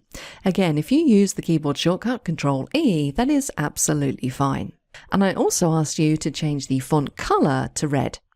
So let's go up to our font color drop down, and we're going to go with one of the standard colors here. I'm going to go for the darker red. Now, I didn't mind which shade of red you selected. That's not particularly important, just as long as you know where you need to go to access your color palettes. The next task to complete for this exercise was to use Find and Replace to find all instances of the word sun and make them bold. So from the home ribbon all the way over in the editing group, let's click on Replace. And again, if you use the keyboard shortcut Control H, that is absolutely fine.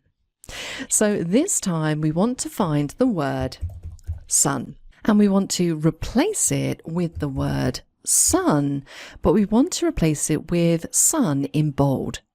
So for this, we need to expand more, go down to Format and Font, and choose Bold from here. Let's click on OK, and then we can choose Replace All. You can see it's made 89 replacements. Let's click on OK. And if we go back to the beginning of the document, Control Home, we should find that every instance of the word sun is now showing in bold. The last task to complete in this document is to practice cut and paste. So I asked you to scroll down until you find the section titled Inner Solar System. And it is a little way down this document, so let's find what we need. Here it is, just here on page number 5.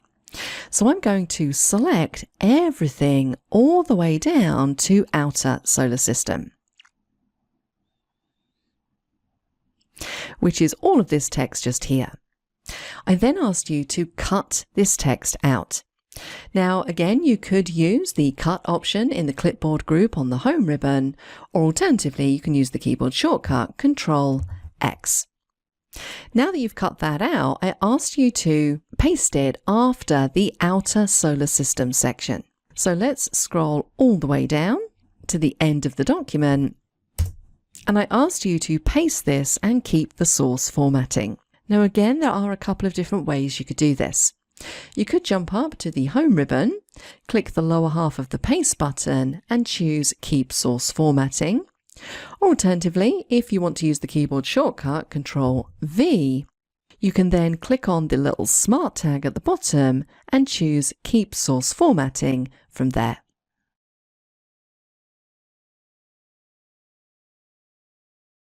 It's time now to shift our focus away from text very slightly and start talking about paragraphs. Because there are a whole heap of different options that we can use in Word 2021 to format entire paragraphs. Now, the first thing we need to establish, if you're not sure, what exactly is a paragraph? Well, in the context of Word, a paragraph is basically wherever the writer, the typer, has hit the Enter key. So this information that we have in this particular document, if you remember, we just copied and pasted it in from Wikipedia. It doesn't necessarily have paragraphs in the correct places. So if I have a quick read through and maybe I decide that there needs to be a new paragraph after the word area, I can click my cursor, hit the Enter key, and now Word considers this block of text to be a brand new paragraph. Incidentally, even the title in this document is considered to be a paragraph. And I think in general we wouldn't normally think of that, but because we've hit the Enter key after the title, this first line is a paragraph in itself, the first paragraph in this document. Now there are different ways that we can format entire paragraphs in our Word document. And I guess some of the more common things you might want to do with paragraphs is change the alignment. So if you notice, by default, if we take this first paragraph as an example, the text is aligned to the left-hand side, and we have what we call a raggedy edge over on the right-hand side. So everything is always going to be nicely lined up to the left because the default is left alignment. And if we take a look up on the home ribbon in the paragraph group, you can see that I have left alignment selected by default. Notice the keyboard shortcut there of Control+L. But what if I wanted to align this text to the middle? Well, if we move across to the next icon, we can change this to Center Alignment, keyboard shortcut Control+E. And that's just going to place that text in the center of the page. And as you might have guessed, we do have a right alignment as well, Control+R, which will give us a nice straight line on the right-hand side and the raggedy edge on the left. Now, if you're wondering what the other alignment tool up here is, this is Justify, keyboard shortcut Control+J. And Justify will basically distribute your text evenly between the margins. So if we click this option, we're basically going to get a nice straight line on both edges. We don't get that raggedy edge, as we call it.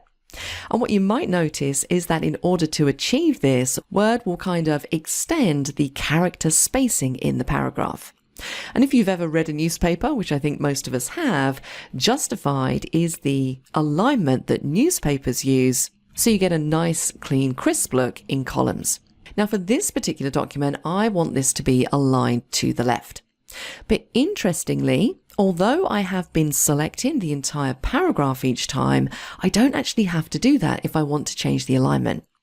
All I need to do is click somewhere in the paragraph and either use the keyboard shortcut or click on Align Left in order to change that entire paragraph. Now there's lots of other things that you can do with paragraphs, which we're going to take a look at throughout this section. But let's just finish by taking a look at a couple of other little options that we have in here with regards to formatting paragraphs. So once again, I'm clicked in this first paragraph. If we jump up to the paragraph group, notice here that I can click the drop down and I can apply a background fill color to my paragraphs. So maybe I want to change this to a blue color. I could even put a border around particular paragraphs. So I'm going to say all borders, and that really makes this first paragraph stand out from the rest of the text. So your alignment tools and your paragraph formatting tools can really make a huge difference when you're putting together a Word document.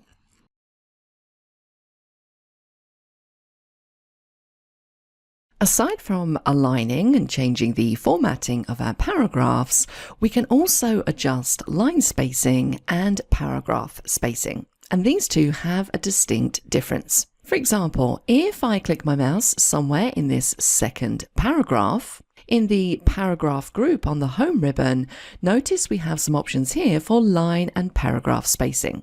So if I click the drop down, I can choose how much space I want between the lines. And because we have live preview turned on, it means that when I hover over a specific item in this list, it's going to give me a preview of what that's going to look like. And you can see it's only applying line spacing to the paragraph that I was clicked in. It's not applying it to all of the paragraphs in the document. So I can choose to have less space between the lines in a paragraph or more space between the lines. And if I want to further customize how much space I have between the lines, I can jump into line spacing options. Now we have quite a bit of information on this page, but if we take a look at this last group for spacing, this is where we can get very granular about how much space we have between our lines. For example, I could say that I want 12-point spacing before this paragraph.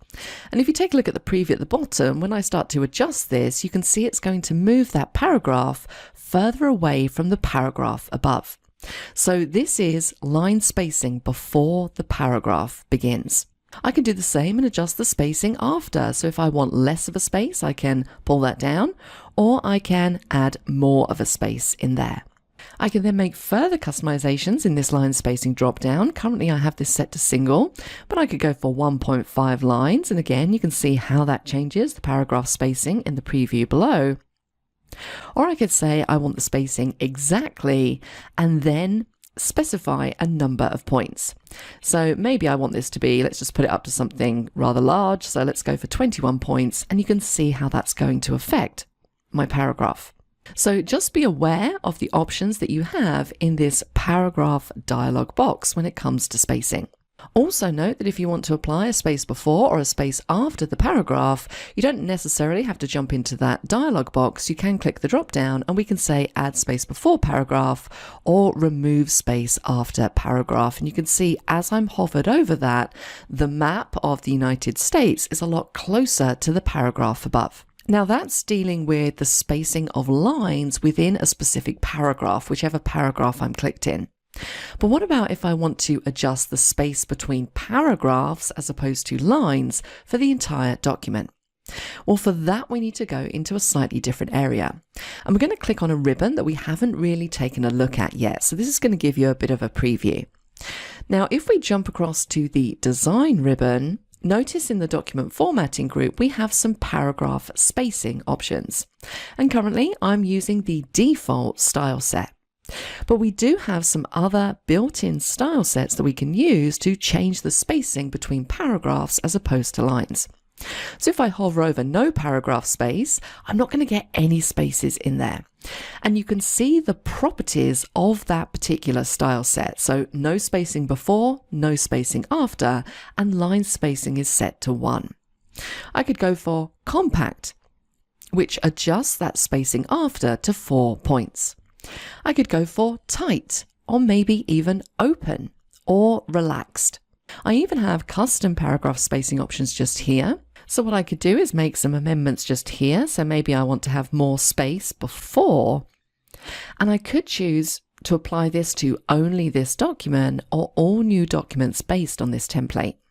Now remember, new documents based on this template means it's going to apply these changes to the normal .x template, which is basically the template that's in use when you create a new blank document. So if you need to be very specific about the amount of space you have in between your paragraphs and you want that to apply to all new documents that you create, you can come in here, you can make your adjustments, and then you can select new documents based on this template. Now I'm not going to do that. I'm just going to leave everything on the default, so I'm going to cancel out of here, but just be aware of that difference between line spacing and paragraph spacing.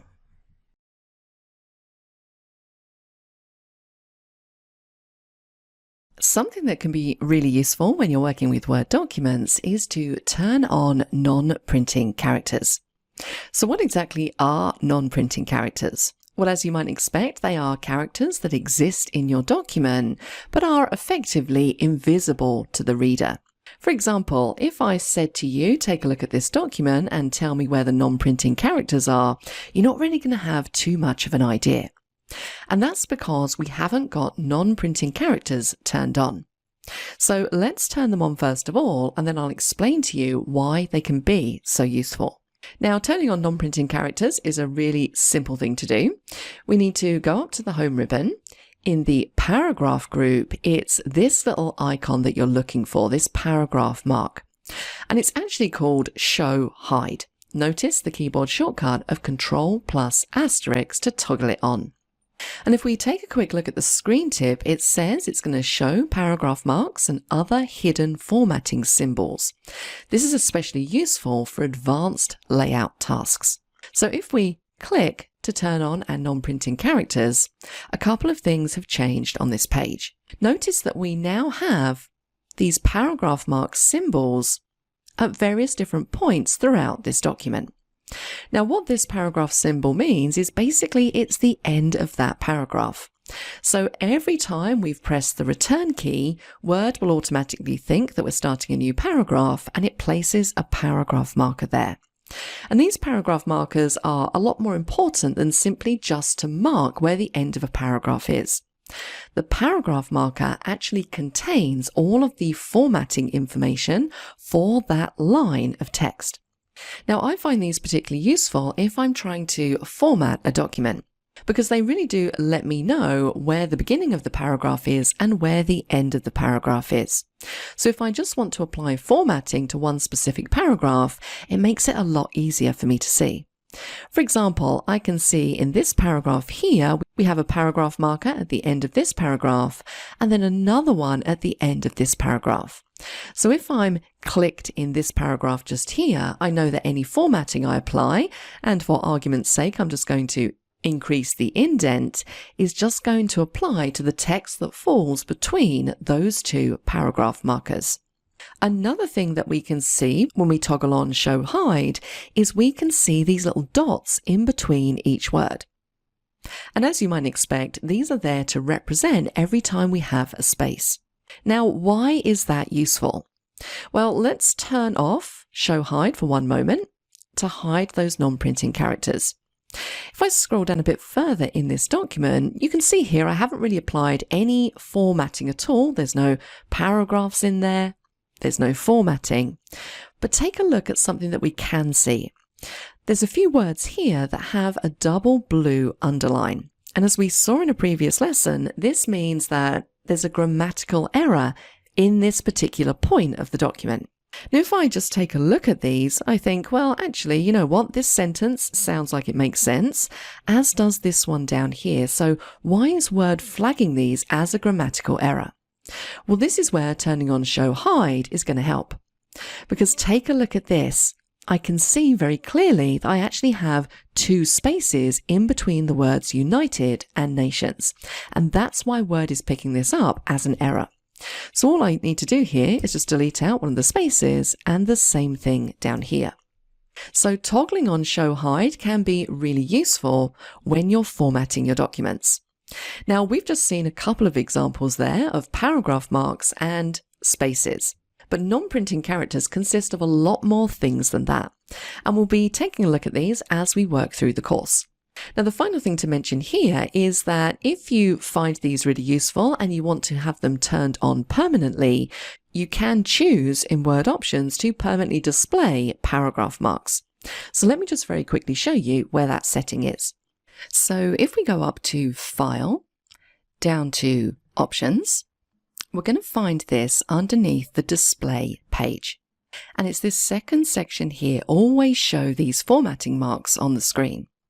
So if you want to permanently see your paragraph marks, your spaces, your tab characters, your hidden text, optional hyphens, you could turn all of these on. So when we click on OK, even if we toggle off our show hide markers, we're still going to see those marks on the screen because we've chosen to permanently display them.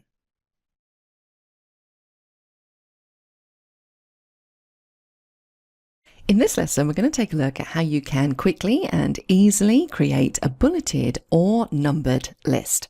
And these are really useful if you have certain list items that you want to stand out in your document, and it makes your document a lot easier to read. Now I'm working in a completely different document, and you'll find this document ready to go in the course files folder, so make sure that you have this downloaded. Now all of the information in this document I've just grabbed off of Wikipedia and pasted in, and I haven't applied any formatting to this document as yet.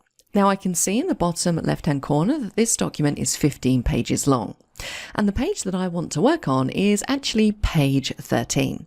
So let's use Go To jump directly to that page. Control G is the shortcut key to bring that up. Let's type in 13, Go To, and now I'm in the spot that I want. Now here I have a list of countries, and this basically shows the top 10 coffee consuming countries measured per capita and per annum. And this looks kind of fine, but I want to make this a bulleted list so that it really stands out and makes it easier to read. Now, if I click in the first line item here, Finland, jump up to the Home tab, notice in the paragraph group, we have a row up here which relates to bullets and numbering. So let's take a look at this first one just here. This is where we can create a bulleted list. Now, if I click the drop down, I gain access to the bullet library. So this really allows you to customize the style of bullet that you're using. Now the most common one is the first one just here, a plain old bullet. So let's select it. And now it's bulleted just that first line item. Now I really want to have bullets applied to this entire list. So do I have to go through selecting each one and applying bullets? No, I don't. I can make my selection first of all and then apply bullets in all one go. So let's undo. I'm going to do Control Z to undo that.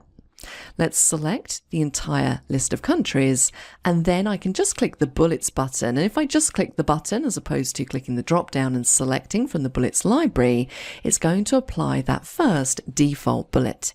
So now my list looks a lot neater. Now the difference here is that once you've applied bullets to the entire list, if you want to change these bullets, so maybe I decide I want a different type of symbol, I don't have to highlight the entire list again because Word recognizes it's already a list. So I can simply click my cursor anywhere in this list, click the drop down, and let's choose something else from the bullet library. And it changes for everything. And the cool thing about bulleted lists is that if I click at the end where we have Canada and press the Enter key, it's automatically going to give me another bullet point so I can carry on typing in the next item in my list. Now, another thing to be aware of is that you do have different levels of bullet. So maybe underneath each of these countries, I want to break it down by their major cities. So what I could do is click at the end of Finland, If I press enter, I'm going to get another bullet on the same level. But if I press my tab key, it's going to indent and give me a different style of bullet. So this is kind of for your secondary list items.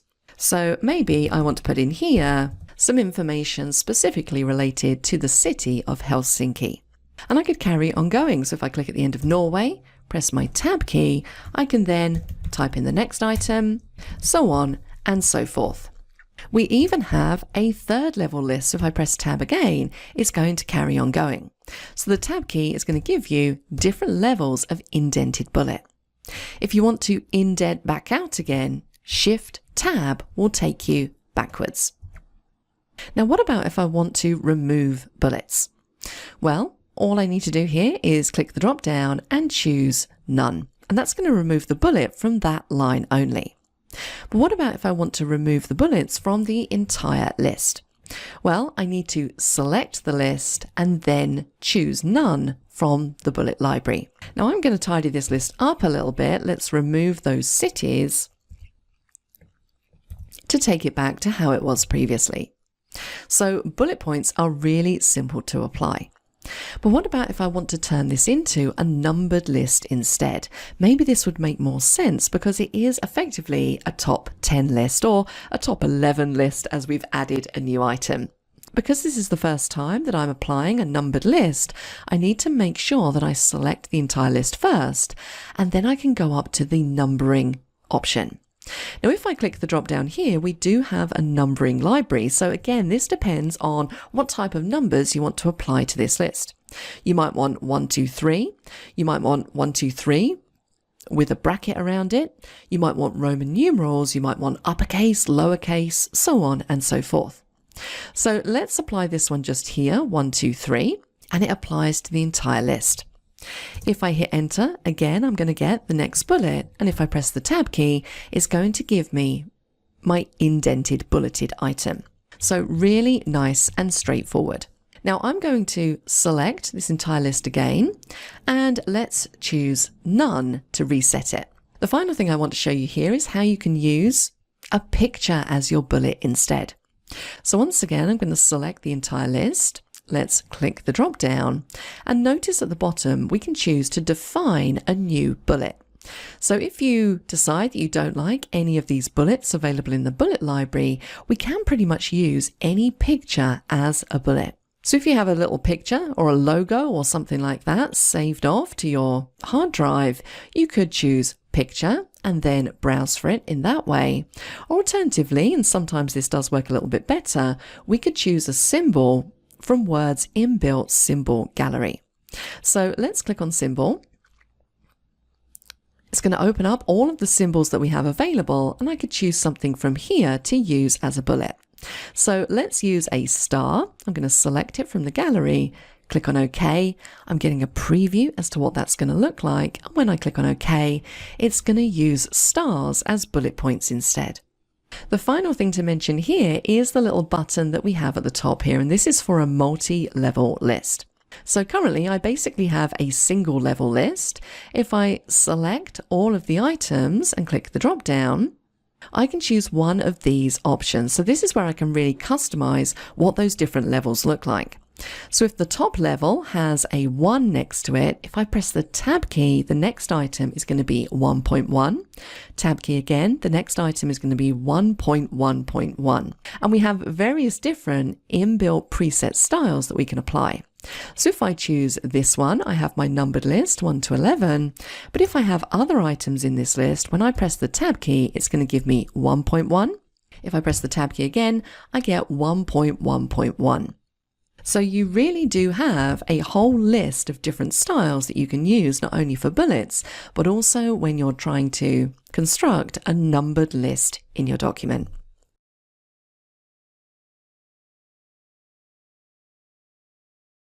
Indenting paragraphs can be a really helpful way of adding structure to your document.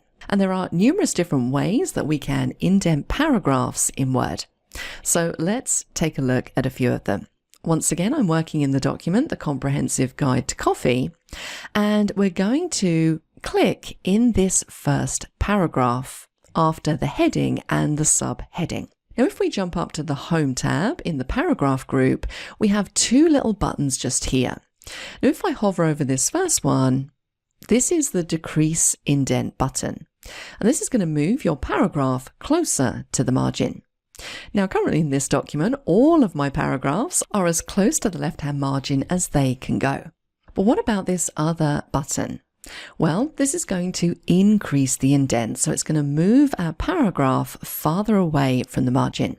So let's click this one and see what happens. Well, as you can imagine, it's just going to indent that paragraph to the default first indent. And you can see by looking at the ruler that is just over 1 centimeter. If I want to remove this, I could then decrease the indent and it's going to take it back to the left margin. And I could click the Increase Indent button again. If I click it again, it's going to move further and carry on going. So I can really adjust these as I wish. Now notice that these changes are really just being applied to the paragraph that I'm clicked in. And if we turn on our Show Hide markers, we can see exactly where the end of that paragraph is. Now, if I want to apply indentation to numerous different paragraphs, I would need to make sure that I select all of the paragraphs that I want to indent. And then I can use my Increase Indent button to indent the whole lot. Now, as we've just seen, when we increase the indent, it increases it to the default measurement. But what if we want to use our own measurements? Or maybe we want a different style of indent. Maybe we want to indent the first line, but not the rest of the paragraph. And that is a technique you often see in novels, in books. The first line will be indented, but the rest will be back at the margin. So how can we do things like that? Well, let's take our paragraphs back to the left margin by decreasing the indent, and we're going to open up our advanced paragraph options.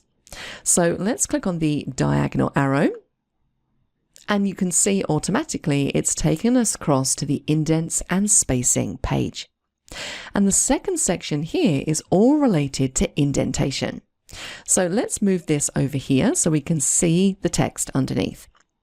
So this is where I can get very granular about the amount of indentation I want to apply. So if I want to put this up, I can click the up arrow, and if you notice in the preview window, it's just showing me where that's going to indent to. So this gives me a little bit more control when it comes to how far away from that left margin my paragraph is. I could even indent from the right margin. So if I put this up, notice it's going from the other side. And if I want to manually change this, I can simply click in the box, type in the exact indentation level I want, and press enter. So really nice and straightforward. Now I'm going to click in this first paragraph one more time and reopen up our advanced paragraph editing, because we do have some other options here underneath this special drop down. So this is where I can choose if I want a first line indent or a hanging indent. So if I say first line indent, take a look in the preview. This is what you see in novels. If I click on OK, it's going to indent just the first line of the paragraph and leave everything else at that left margin. And I can even customize exactly how far across I want that indent to be. So if I need it to be a little bit further along, I can adjust this, click on OK, and I get a completely different effect. Now I'm going to Control Z just to undo this and take it back to how it was. Let's open up our options again and take a look at the other thing that we have underneath this special drop down, and that is a hanging indent, which is kind of the opposite of the first line indent. This time it's going to leave the first line of the paragraph at the margin, but it's going to indent everything else. And once again, we can adjust exactly by how far we want to indent. If we click on OK, we get a completely different effect. So really, this is entirely up to you how you want to manage indents in your document. Just remember, if you're just clicked in the paragraph, it will only apply the indent to that paragraph. If you want to apply it to multiple, simply select the paragraphs, jump into the advanced options, and then you can choose whatever level of indentation you want.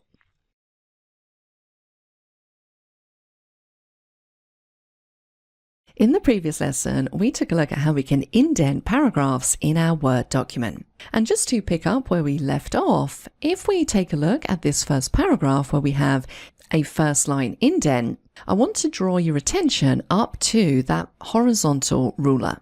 Notice that where this line indents, I have what we call a tab stop.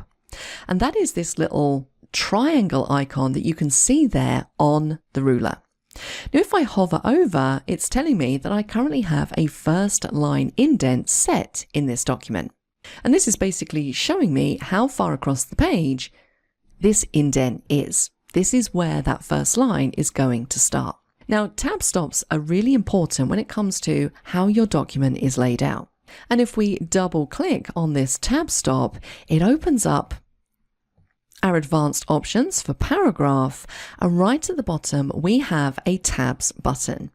Now if we click on this, this is going to allow us to define where our tab stop position is.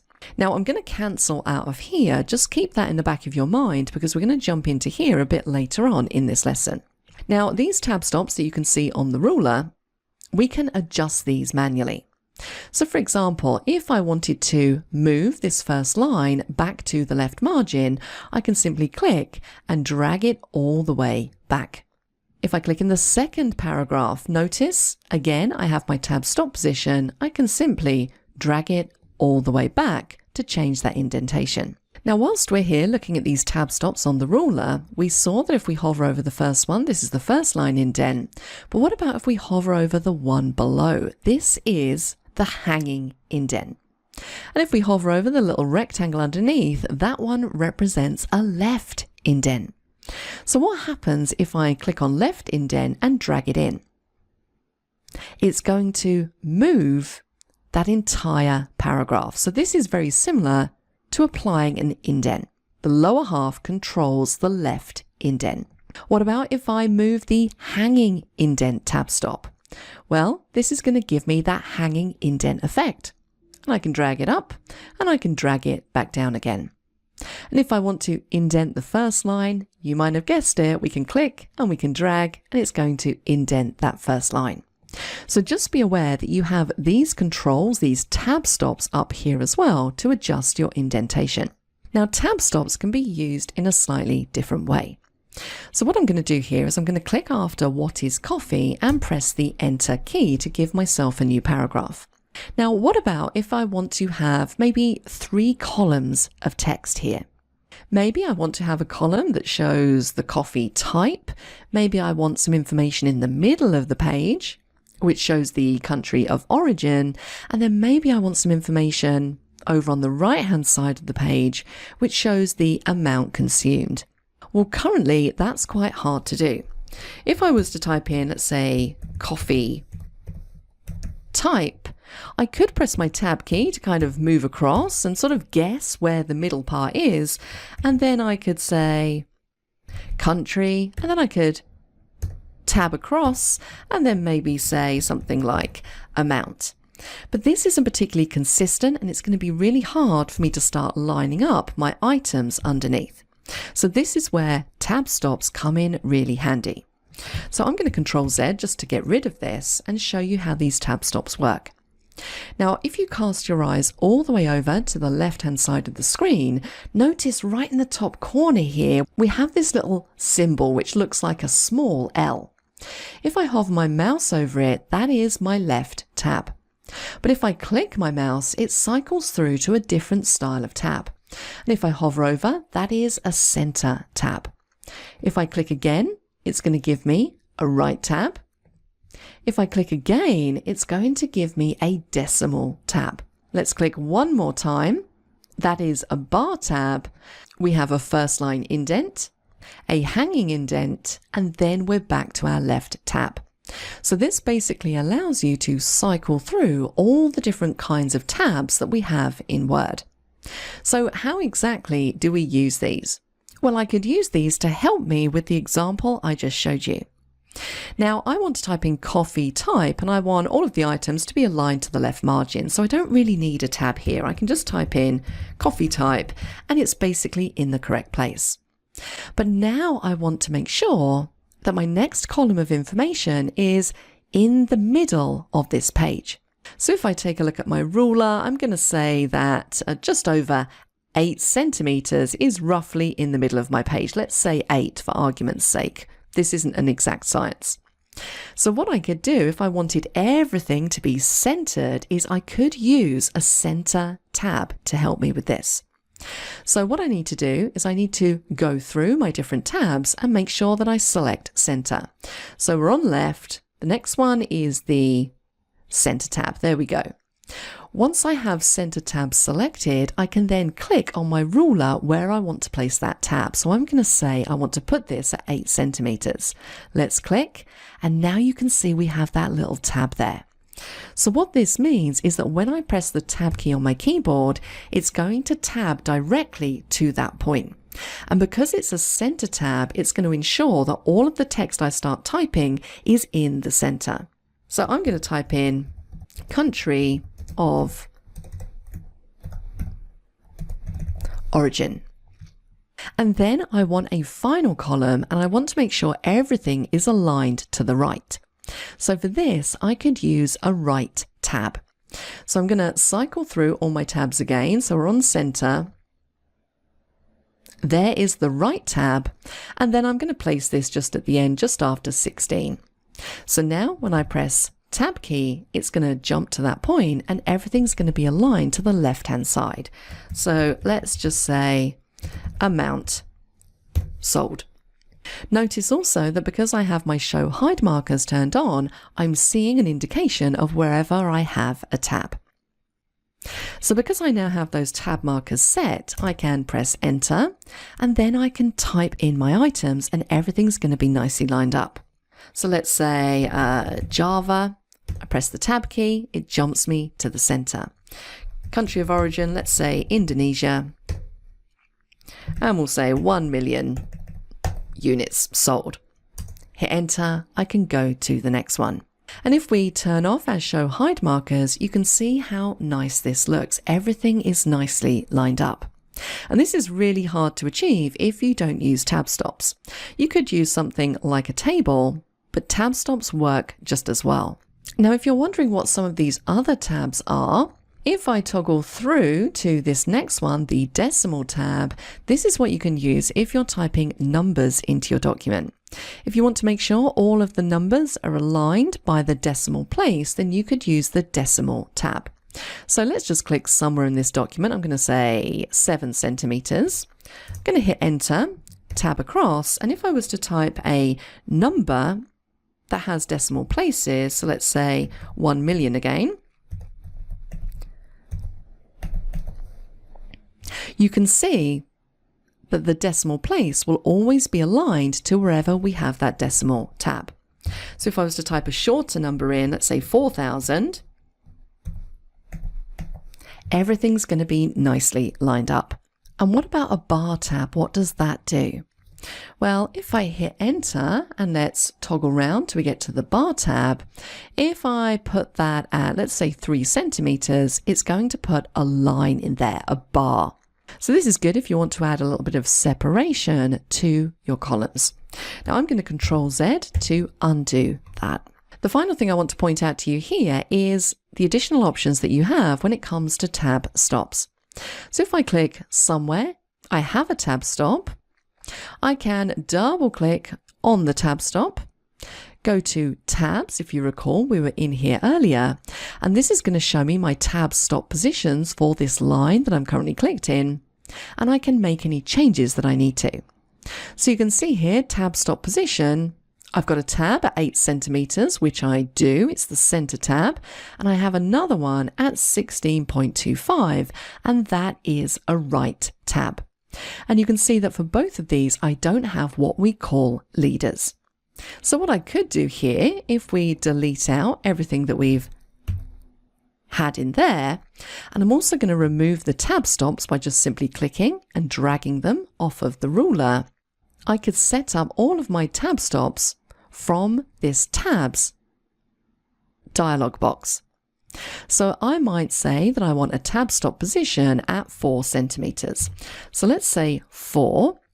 I want it to be a center tab, and I want it to have a dotted leader. Click on Set, and it's going to add that in. Notice that I have a tab stop at 16.25. Well, I don't want that one to be there. I can click it and I can say clear. Let's add another tab stop position. So let's add one at 11 centimeters. And I want this to be a right tab stop with a dotted leader. And click on OK. So now if I type in my titles, let's say coffee type, and press the tab key, it's going to tab across to that first tab stop, which is 4 centimeters, and I have that dotted leader. I can type in my next, so let's say country, press tab again, it's going to jump across to 11 centimeters, and I can then type my next heading. So that is how your tabs and your tab stops work. Really useful if you're trying to line up things in a document.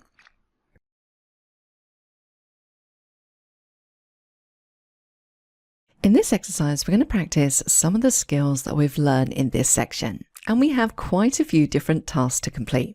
So the first thing I'd like you to do is, working in the solar system document, after the second paragraph, I'd like you to type the title, planets, distance from the sun.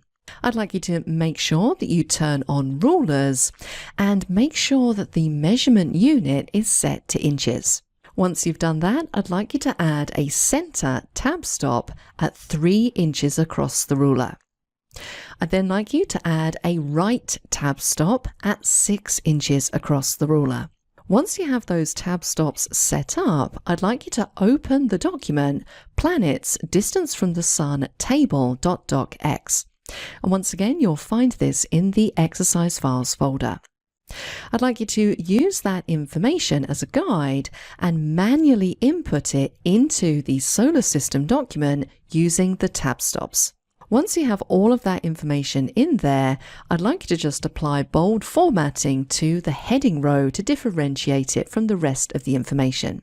Now, once you've done that, I'd like you to scroll back up to the top of the document, and after the main title, I'd like you to insert or type a bulleted list. And this bulleted list should list out all of the planets. And instead of using one of the regular bullet symbols, I'd like you to use the icon titled planeticon.png. Again, you'll find this in the Exercise Files folder. Make sure that that icon represents each bullet point in the list. So quite a few different things to do there. If you'd like to see my answer, then please keep watching. So the first thing I asked you to do in this exercise is, after paragraph number 2, which is this one just here, we need to get onto a new line and type a brand new heading. And that needs to say planets, distance from the sun. Next, I asked you to make sure that you have your rulers turned on. So if you can't see a horizontal ruler running across the top of the page, you're going to need to go to View and make sure you have a check in the box next to ruler. I also asked you to make sure that the measurements are displayed in inches. Now, if you have something that looks different to what I have here, you're going to need to go into File, down into Options, and into the Advanced page. Now, if we scroll all the way down to the Display section, we want to make sure where it says Show Measurements in Units of, this is set to inches. So if you have anything else in there, you want to make sure you select inches. Let's click on OK. I then asked you to add a tab stop at 3 inches across the document. So for this, we need to reach our mouse all the way over to the left-hand side where we have our different tab stops. So I need to click until I get to the center tab stop, which is this one just here. I can now go to my ruler, and where it says 3 inches, I'm going to click to add that center tab stop. I then asked you to add a right tab stop at 6 inches across the ruler. So once again, let's go over to our tabs in the top left-hand corner, click again to move to the right tab stop, and then we can just click at 6 inches on the ruler to add that. The next thing I asked you to do was to add some information using these tab stops. And for this, we're going to refer to another document that we have saved off in the Exercise Files folder. And that is this file just here, Planets Distance from the Sun Table.docx. So basically, we want to manually type in all of this information, but using our tab stops in the other document. So for this, I'm going to divide my screen in two. So to make this easier, I've placed my documents side by side. The first thing I'm going to type here is planet, and then I'm going to press my tab key to move across to that center tab stop. Let's type solar system. Press the tab key again to move across to that right tab stop.